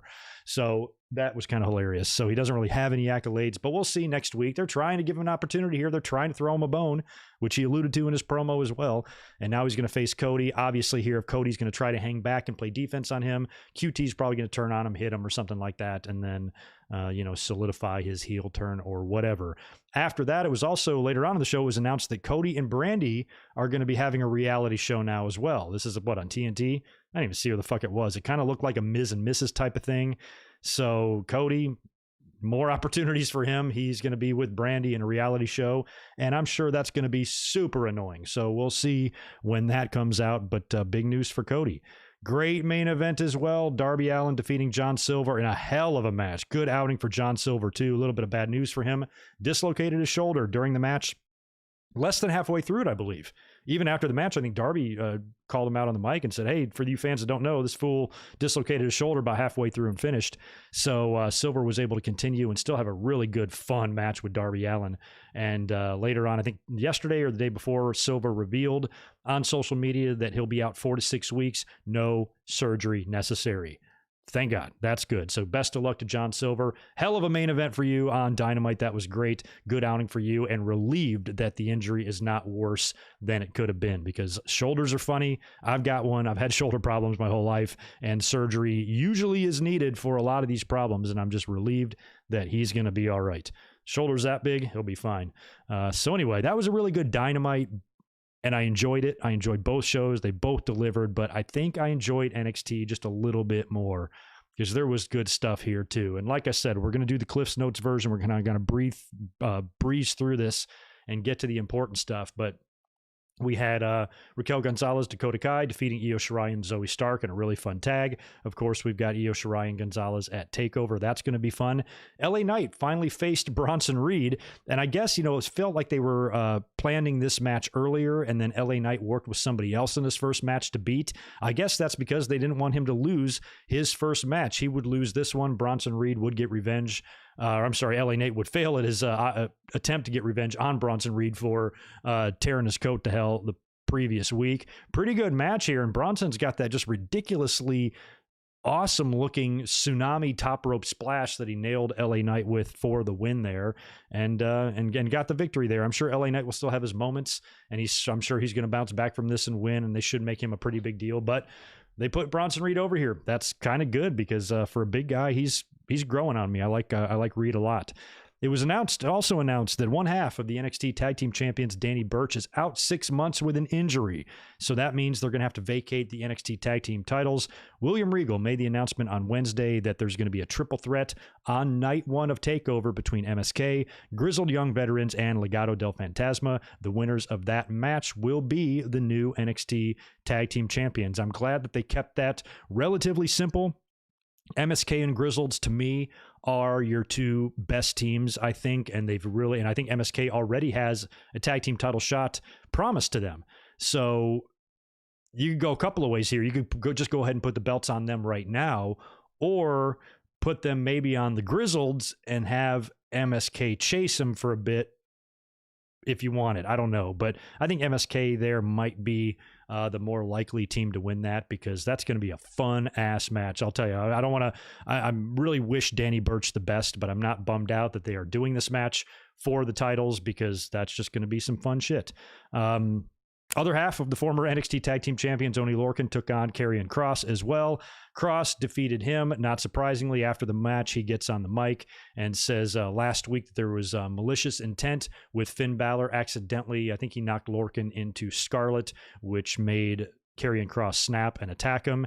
And Finn then comes out and gets on the mic and talks about how he has found Karrion Kross's weakness, and really building up that match. I thought that was really good interaction between them two, the two of them. I like this so far. Even Finn kind of mentioning the demon a little bit, kind of putting that to bed, how he's kind of he's evolved to where he doesn't need to be the demon. He now kind of like believes in his regular self more, or whatever he kind of said there. I like that they're kind of putting that to bed, and there's not going to be a demon. I know I've mentioned how cool it would be if the demon came out to face Karrion Kross, but Finn Balor has just been phenomenal as NXT champion, and I am not completely sold on picking back up where they left off with Kross prior to the injury. He was put over in a big way against Keith Lee. I was under the assumption he'd take time off for the injury, come back and just resume his run. I'm not sold on that idea yet. I'd be perfectly fine with Karrion Kross suffering his first loss to Finn Balor. No problem. I think Finn Balor's a better wrestler, to be honest, between the two. Karrion Kross is great. I like him a lot. I think he's got, WWE could potentially build him as somebody that has kind of an unbeatable nature to them, sort of like Brock Lesnar does, if they, do that correctly and they do that properly, because he's been showcased pretty well, even basically. I mean, I know the match was really against Santos, I think last week or the week before, but really it was 3-on-1. He beat the shit out of all three of those guys, for 20 minutes before winning the match. So he's a badass. So I don't know what the correct direction for him is, but I would, based on the work that Finn Balor has done, even through the broken jaw and everything, I would hate for him still to be viewed as that transitional champion. To me, he's the champ now, and he's more than proven himself. And I think at this stage in their careers, Balor is the better worker than Karrion Kross. So I'm kind of open to either guy winning. Don't really care who. Don't have that much of a dog in the fight, but I'm certainly not just dead set on, Karrion Kross needs to win this title. Not anymore. I think it's anybody's game now. We'll see. Either way, good stuff there. Man, this got ridiculous. So William Regal, they're trying to figure out who's going to face Johnny Gargano at TakeOver. Johnny Gargano's North American title match will take place on night 2 of TakeOver. So they need to figure out and determine his opponent. William Regal announces this convoluted as hell concept here that's basically designed to give as many people an opportunity as possible. But man, they could have simplified this a lot. So anyway, here's how it's going to go. Next week on NXT, there's going to be a 12-man battle royal. The final 6 of that battle royal will advance to a gauntlet match on night 1 of TakeOver. By the way, this entire match is called Battle Royal Eliminator Gauntlet. Why don't you just add Inferno to the end of that? So basically, the final 6 in the Battle Royal automatically advance to the gauntlet match on night 1, but the Battle Royal still continues until there's a winner. And then the order of those 6 competitors' entry into the gauntlet match will be determined by the order that they're eliminated in this Battle Royal. So it's kind of confusing that they're doing it that way. So next week, we will find out the final 6 and their order of entry for night 1. On night 1, we will get those 6 in the gauntlet match. Winner of that goes into night 2 to face Johnny Gargano. That is a lot of shit that's kind of unnecessary when they could have just done a fucking battle royal or something like that. But anyway, that's what's going to happen there. That's going to happen on night 2. In a funny little twist on the show, Gargano storms into William Regal's office and he's all mad about it.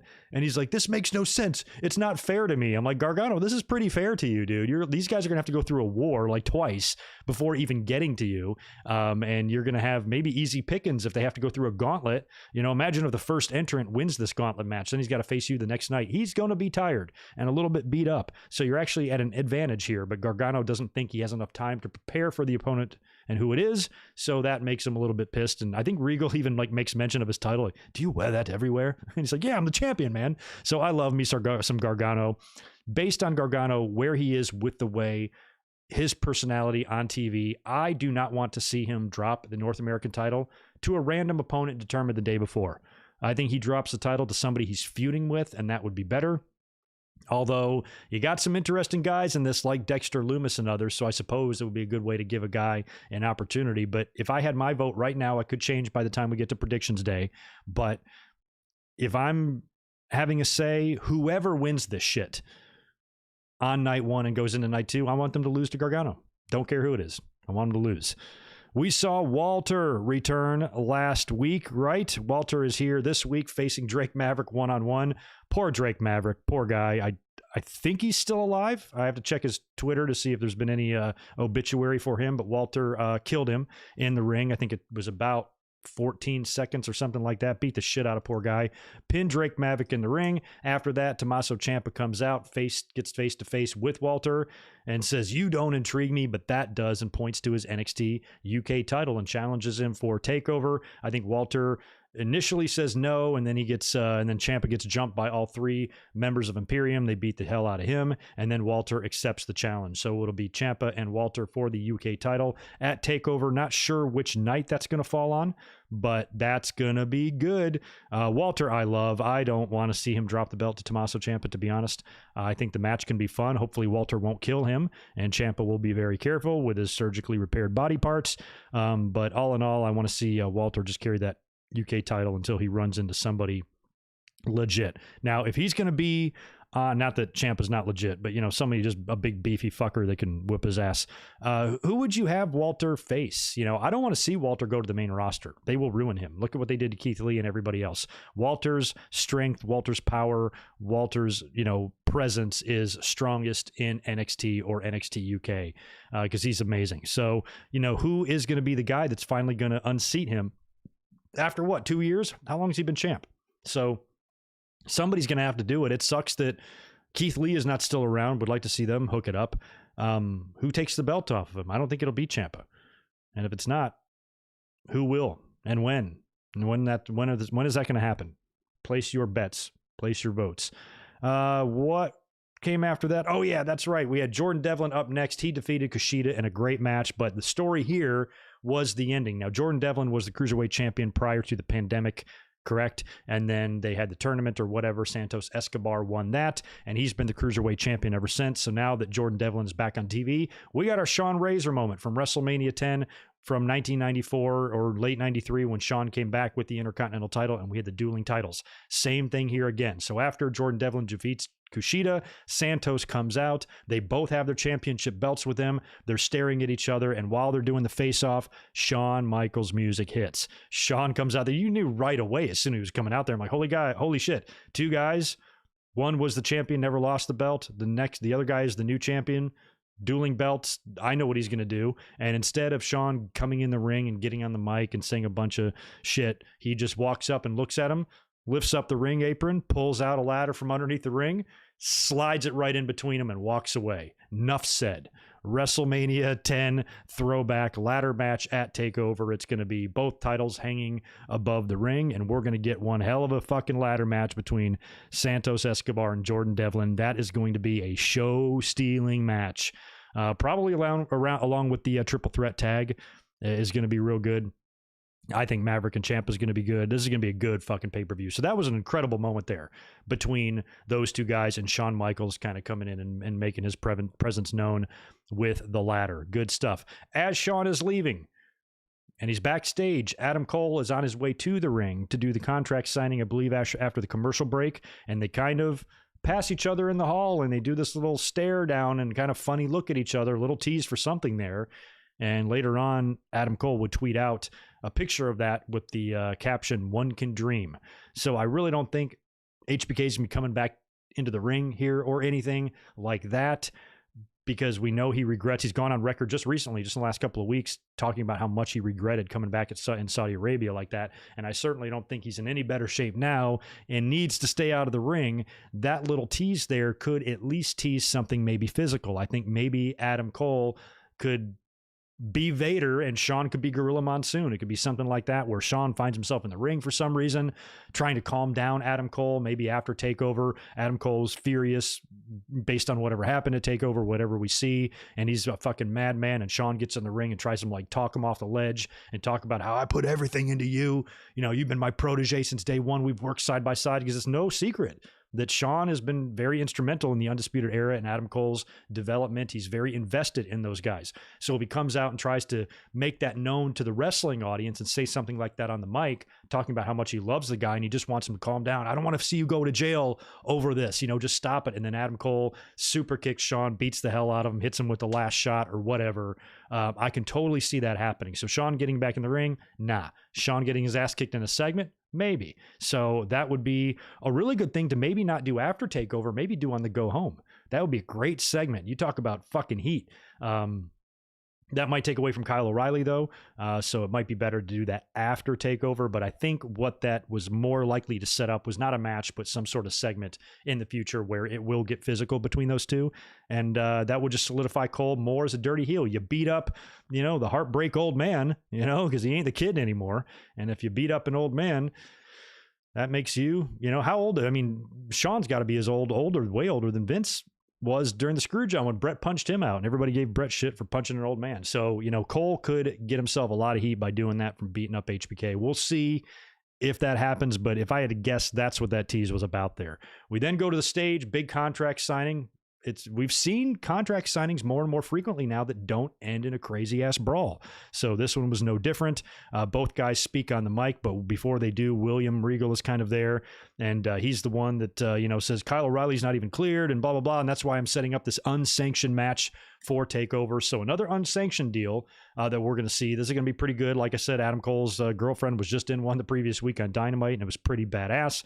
So now it's the boyfriend's chance to have one, and I know this is going to be good, and it opens up the door for all sorts of outside interference and X factors in this. Roderick Strong is a big one based on some of the interactions he had with O'Reilly on NXT this week. So there's a lot they can do here. It's going to be fun. It's going to be good.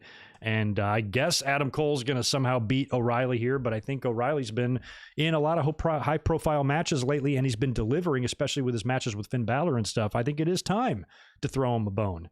And Adam Cole is probably fine with doing a job here, so I'd put O'Reilly over in this match. I think with the unsanctioned stip, either guy can be protected in a loss if you book it right. So I think it really wouldn't matter. I think it would do more for O'Reilly to win than Cole. And especially like that scenario I laid out earlier on, like let's say Adam Cole loses and he feels he loses unjustly. He comes out on that first Tuesday takeover or whatever it is, all pissed off, and they do the deal that I just mentioned with Shawn getting in the ring, trying to talk him down, and then Adam Cole kicking his ass. That could happen. So if I'm booking this now, I am not doing my predictions yet, but I'm putting O'Reilly over if there's any way possible to do that here. That's what I'd like to do. But what I'd like to do and what we see are usually two different things. So anyway, that was a really good NXT show. Great contract signing. Love the Devlin Santos HBK stuff. Good setup there with Karrion Kross and Finn Balor. I think NXT's doing a better job of building up their TakeOver than WWE's building up their WrestleMania, to be honest.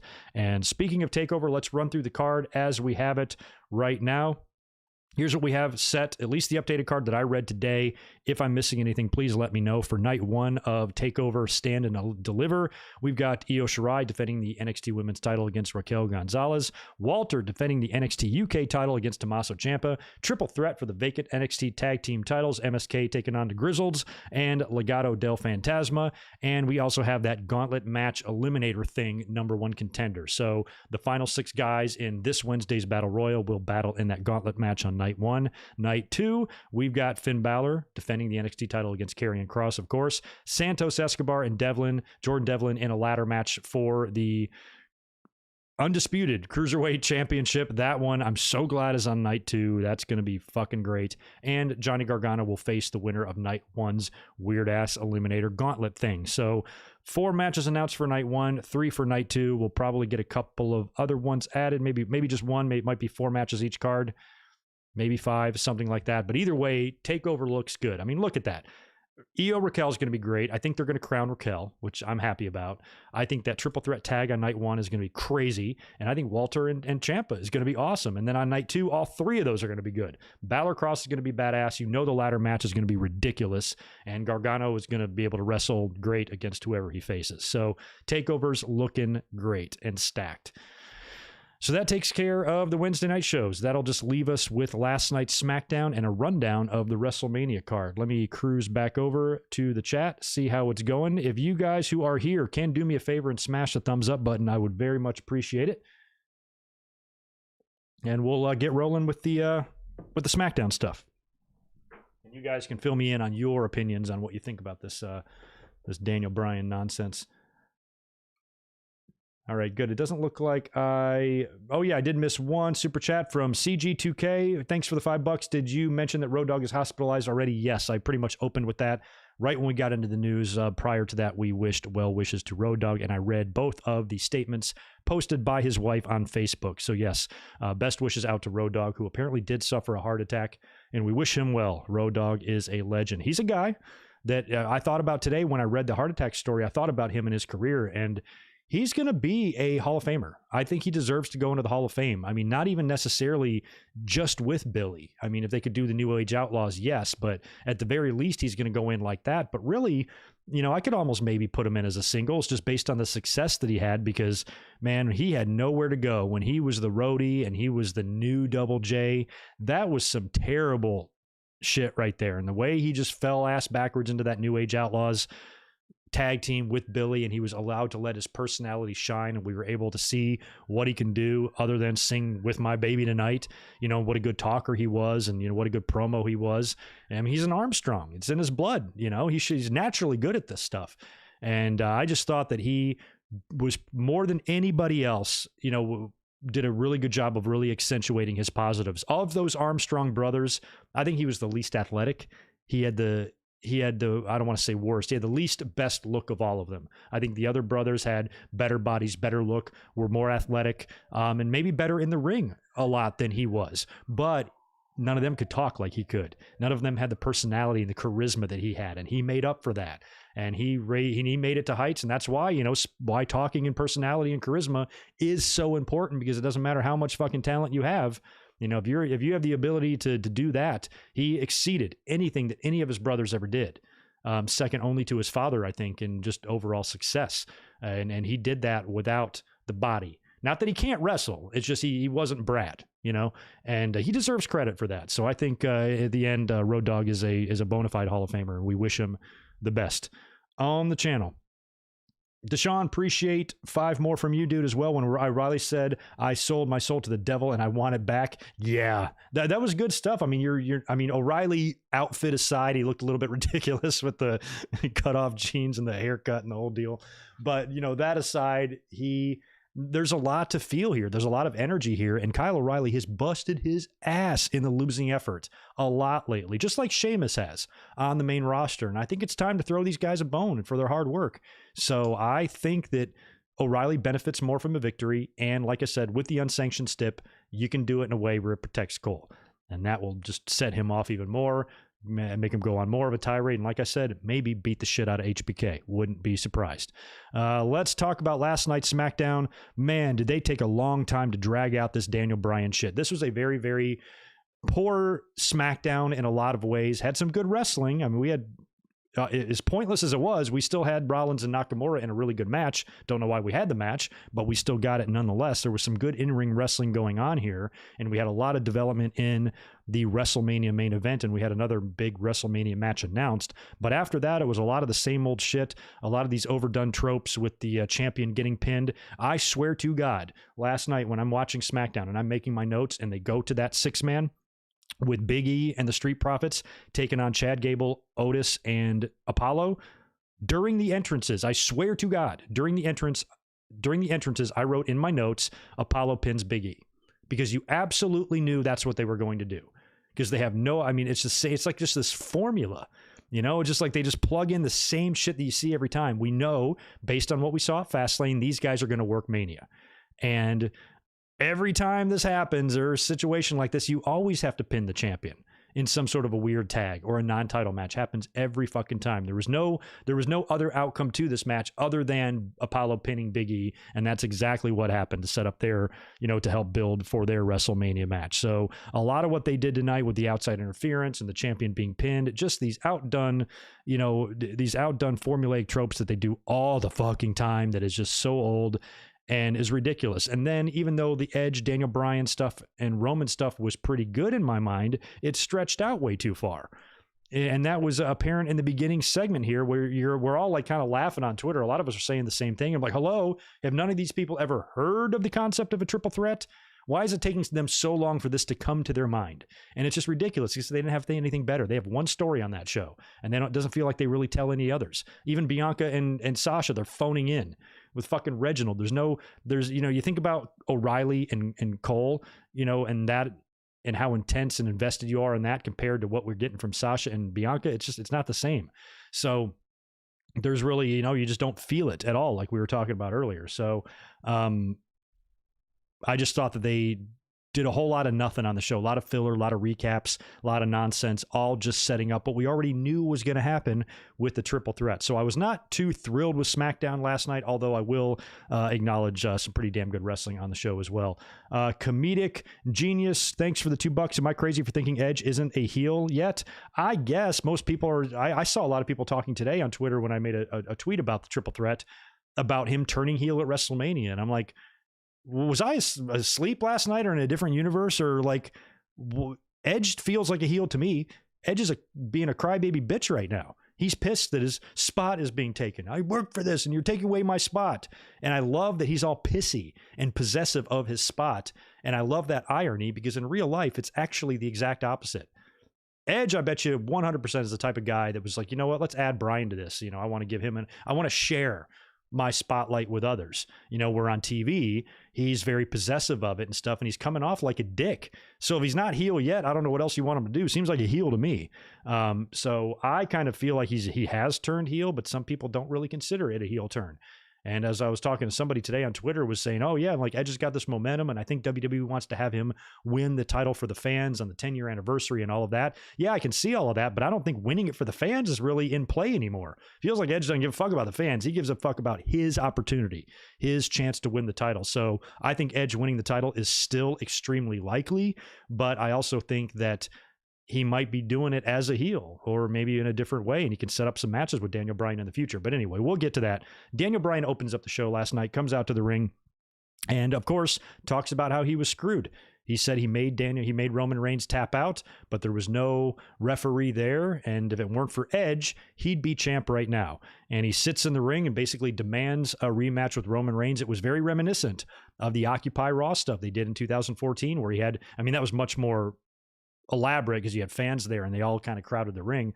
That was cool. So he sat in the ring there. Everybody, came out and he eventually got his match because he held Raw hostage. So kind of a callback to that a little bit. But here he's in the ring all by himself, demanding a rematch with Roman on SmackDown right then. Adam Pearce then comes out and says that unfortunately the ref's decision is final and Roman Reigns will face Edge at WrestleMania.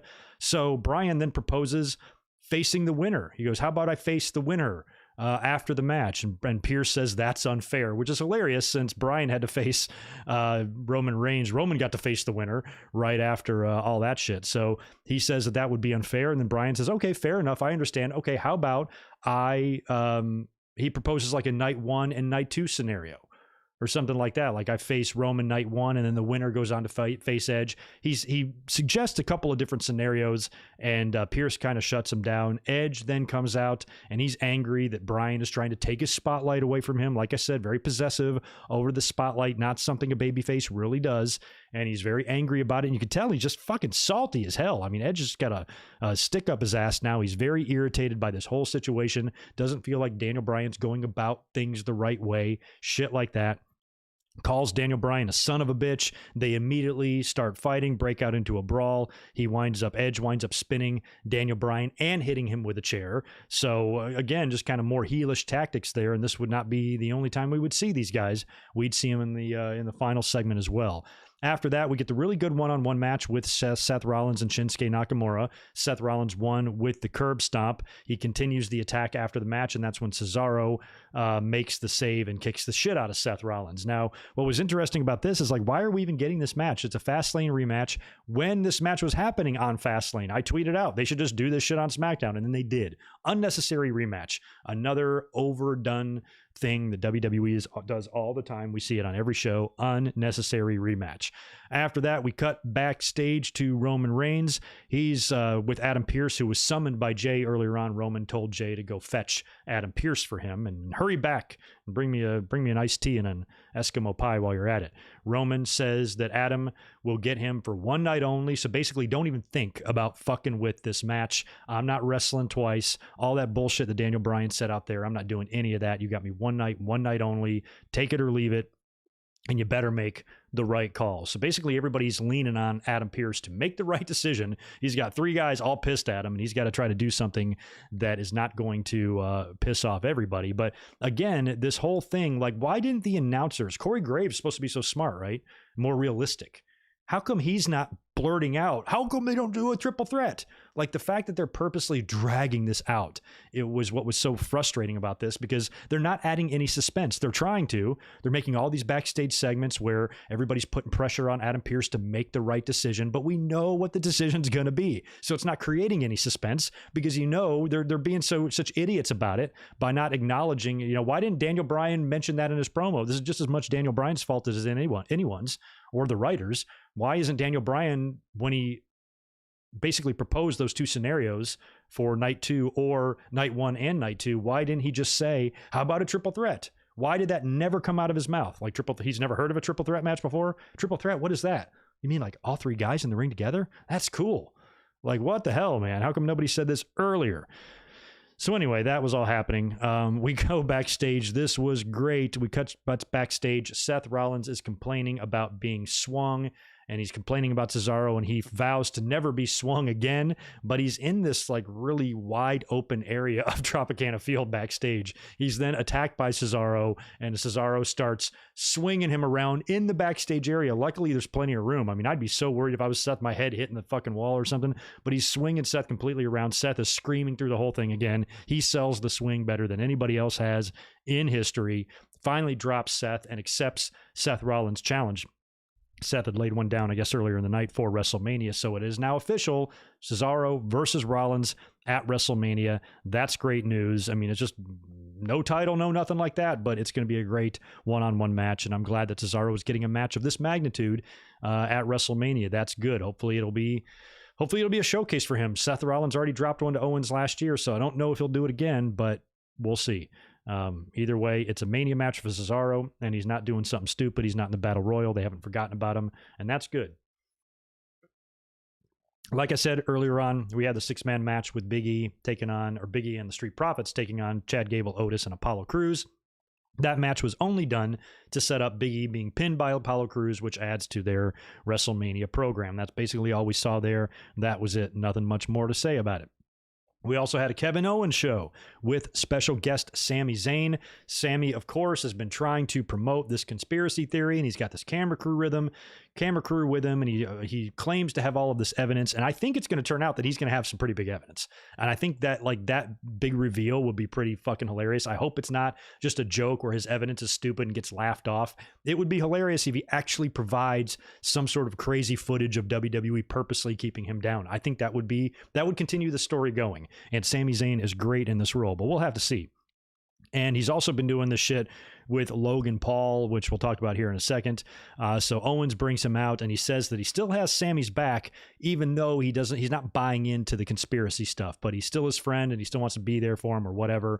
And that's when Sami says that next week he's going to release his trailer for his documentary, and in the trailer some huge evidence will be revealed. He's going to have this big red carpet type of layout for this big trailer. It's only the trailer, and apparently Logan Paul is going to be there. This whole thing I think started out as a joke when Sami Zayn was like tagging Logan Paul and shit, or I think somebody else tagged Logan Paul, hey, look at this conspiracy theory for Sami, and then Logan, I think thinking it was legit, was like, I'll look into it, and that just cracked everybody up. And now Sami, I feel like, has been trolling him the whole time.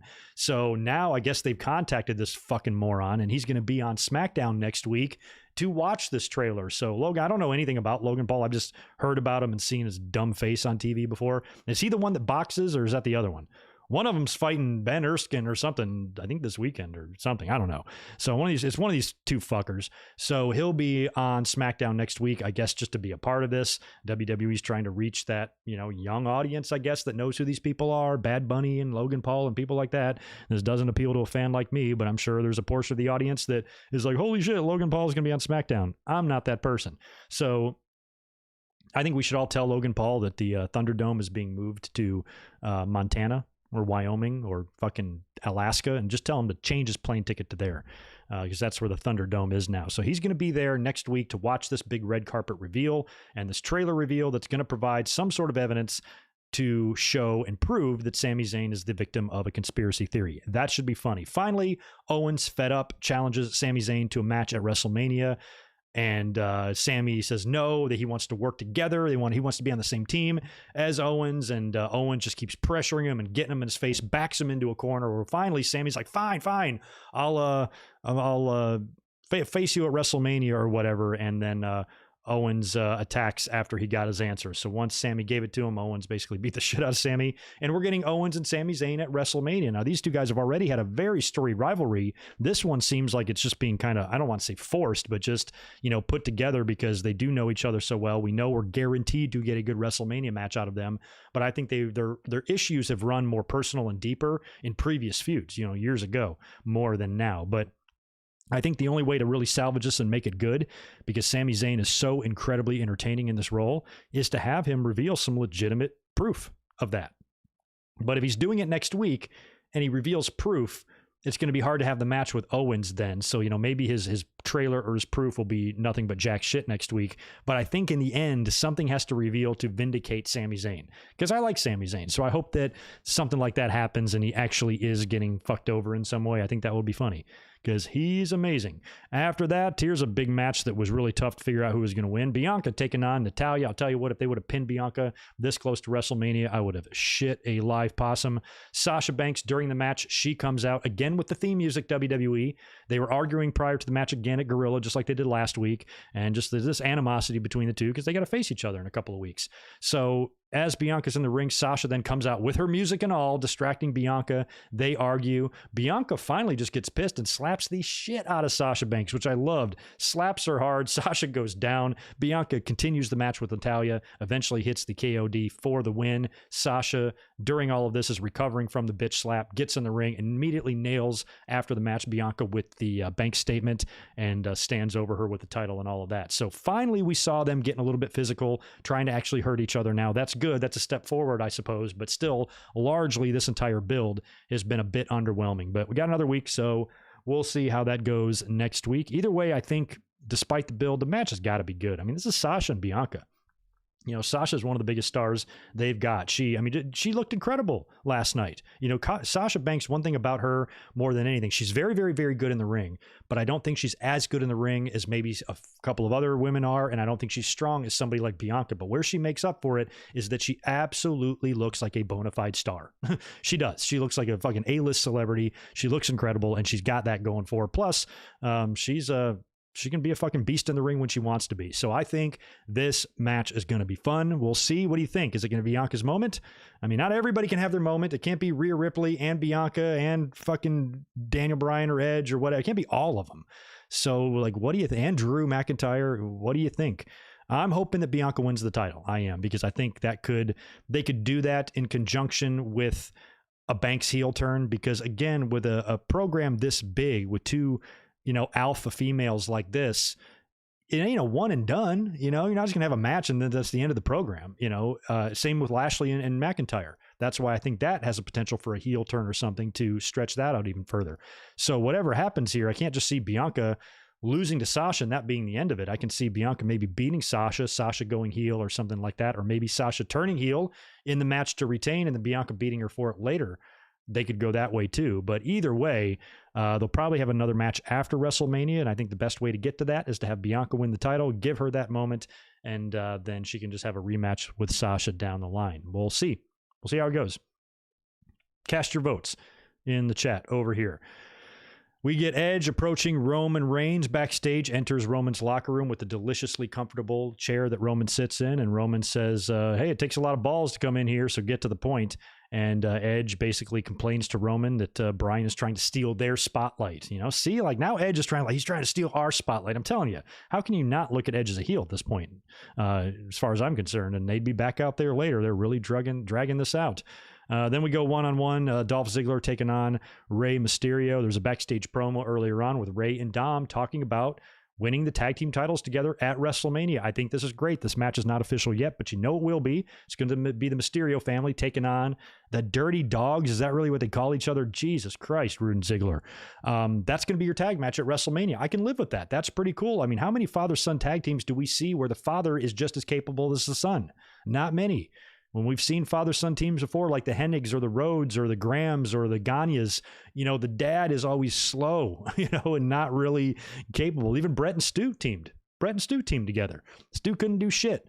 So the fact that Rey is still capable at his age, and the fact that he's got a son that's also very, very good. This is the best, I've said it before, this is the best father-son duo there has ever been in wrestling, at least in mainstream wrestling.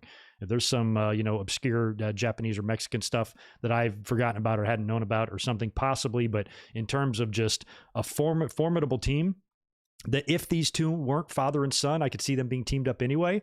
This is one of the best they have. And I had all this planned out way wrong. I thought a year ago that Dominic was going to turn heel. I had him turning on Rey and making Samoa Joe his protege and dressing like him and shit like that. And then I had, him having a match with his dad at WrestleMania, father versus son at WrestleMania. Instead, it sounds like it's going to go in the other direction, and WWE is going to give Rey something that he really, really wants, to win the tag team titles with his son.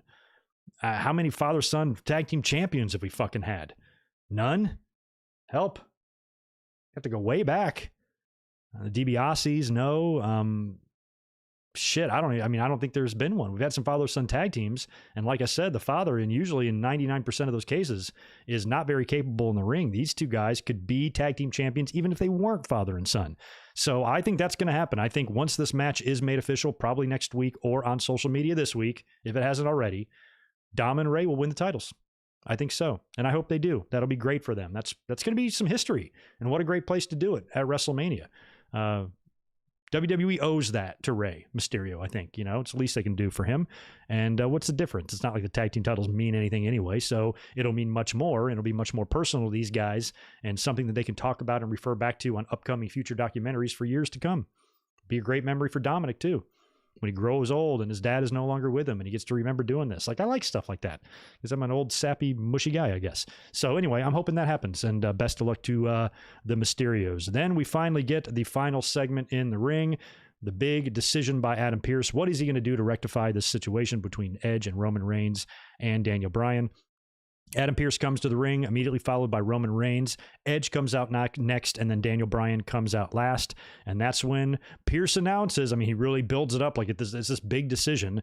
Like I said, I'm super annoyed that the announcers or nobody else made mention of this before. Why Daniel Bryan didn't mention it in the opening promo. If he's already got all of these ideas, how did triple threat match not come across his mind? It's not realistic.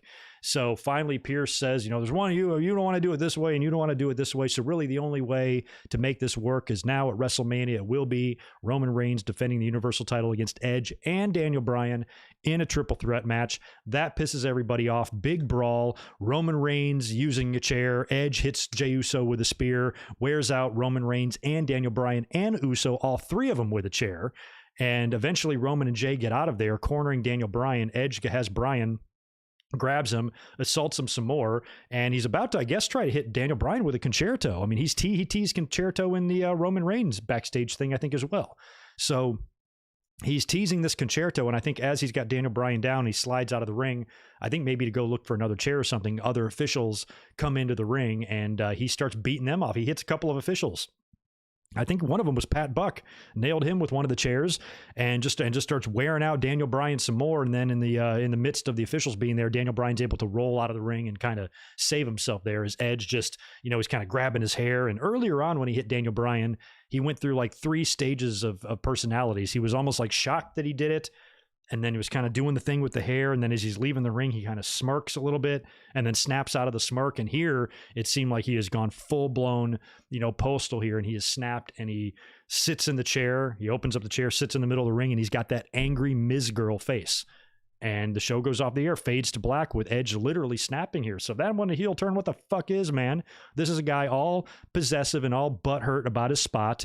He's pissed that this hardworking, deserving babyface is, just trying to get what's deserved to him. A lot of fans say it doesn't make sense and Daniel Bryan doesn't deserve it. I don't know how you figure that. If you're following the storyline, he's been fucked over time and time again.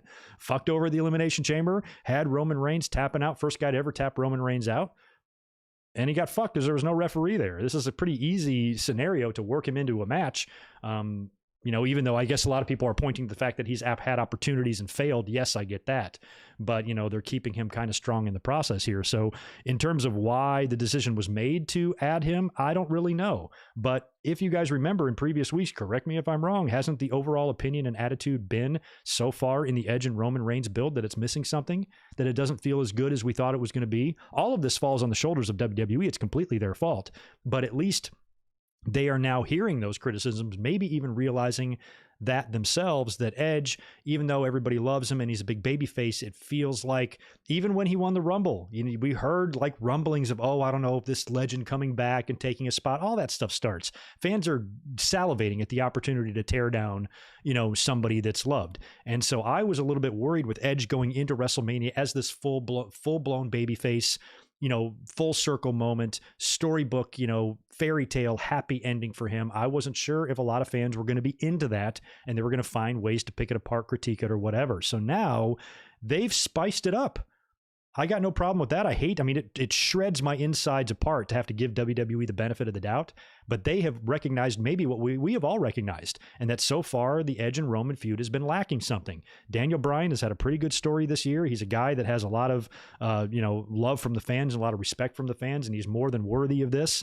And he's had situations in his career where he's been added to matches before to make them triple threats. And based on how he's getting screwed here, they did a whole bunch of things. They've now given Edge a new attitude. He's now like, I'm fighting for my, my comeback and my story and my family and my kids. Now it's like, he's just really possessive over what he believes is his. And he's now a dick. And he's now a little bit more angry, and he's got a vicious side to him. He's more along the lines of an ultimate opportunist Edge than he was before. And you've also now added Daniel Bryan to the mix, a guy who's very deserving, has already had Roman Reigns' number. I think him and Edge matches could be really good. And you've set yourself up now where, at least in my head, I see a scenario of all three guys winning. I can see a scenario where Roman wins. I can see a scenario where Edge wins, and I can see a scenario where Bryan wins. I'd love to see them recreate WrestleMania 30. Daniel Bryan win the belt, even if it's just for a month.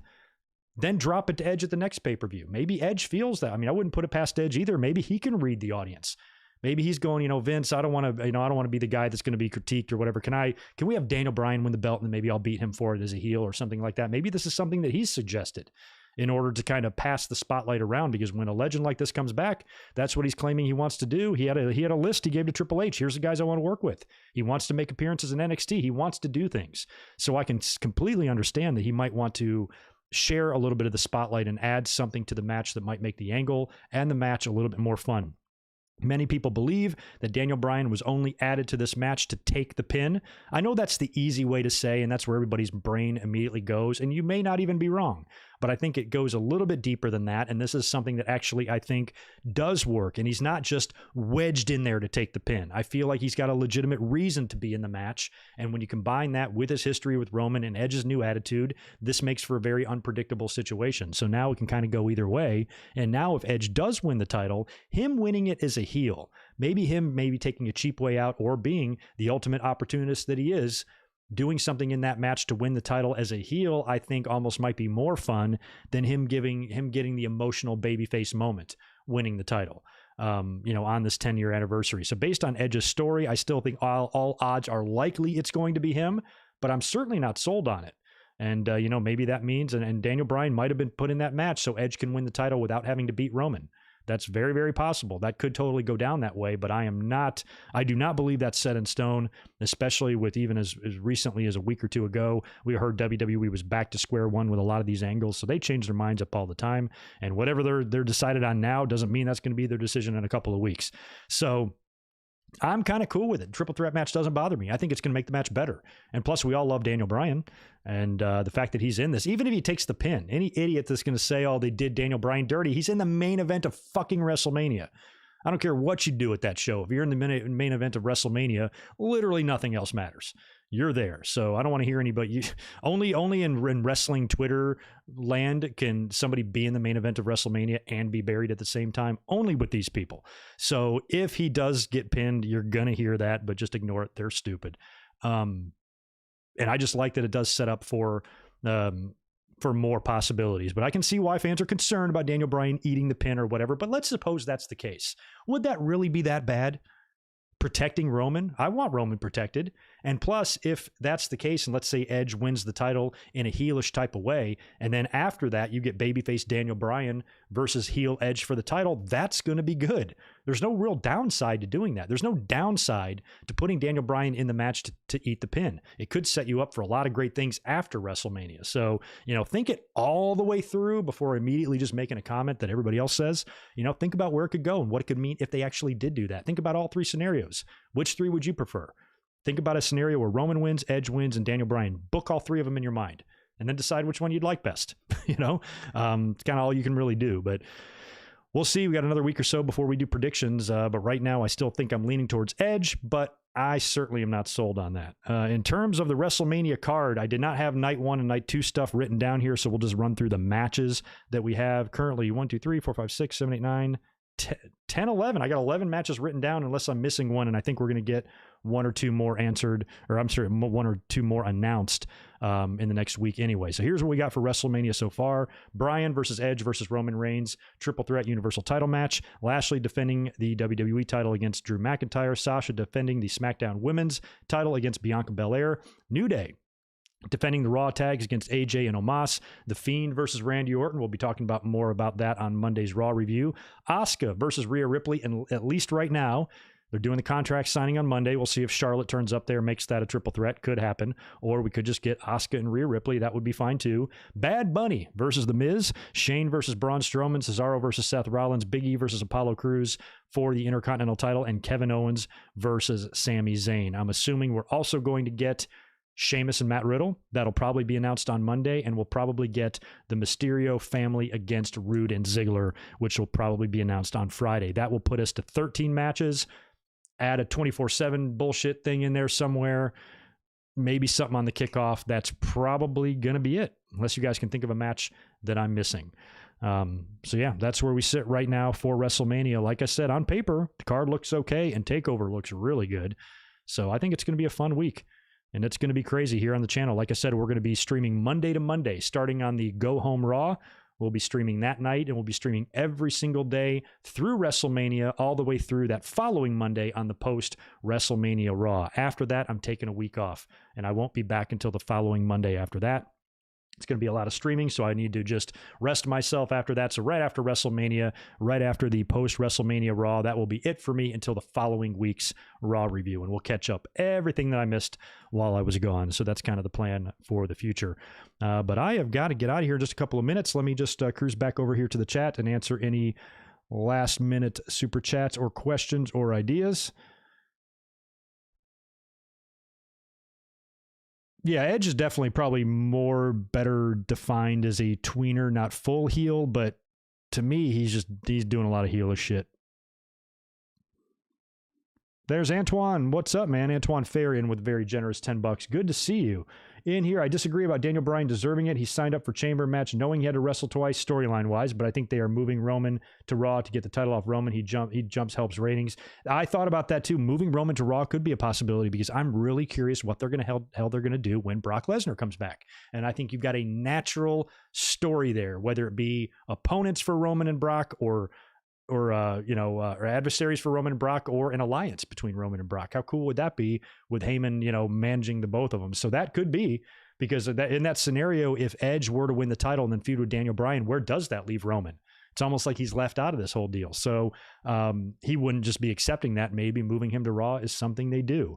But I feel like they got to push something to maybe SmackDown then. Who goes to SmackDown? Maybe Lashley. Maybe Lashley drops the belt to McIntyre, and then Lashley and Roman swap. And then Lashley eventually beats Daniel Bryan or Edge, whoever comes out of that program with the title, and Lashley wins the title over there. I don't know. Could something like that.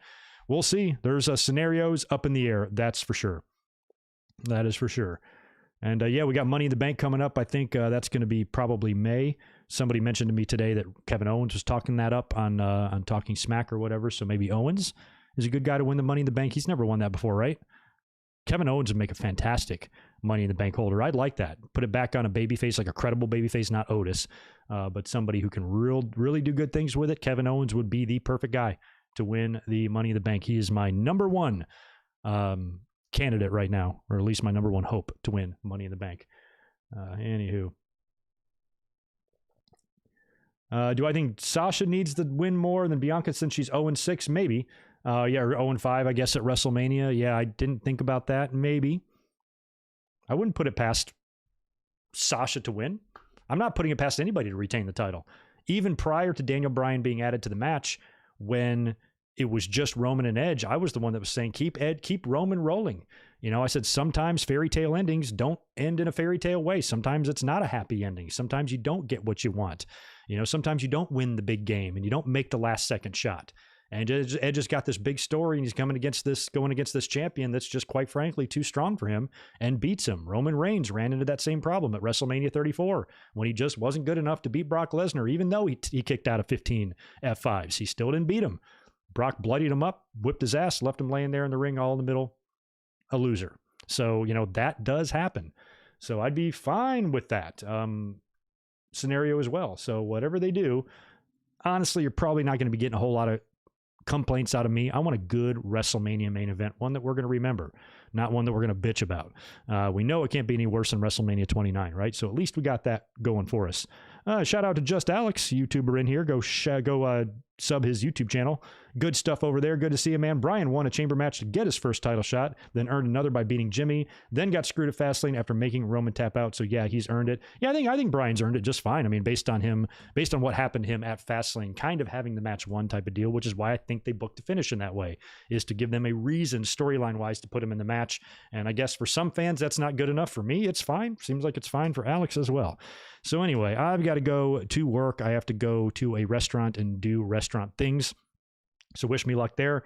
I will post the audio to this podcast later on tonight. The audio to yesterday's Nitro review is also up on the website and the podcast sites as well, so you can check that out if you want.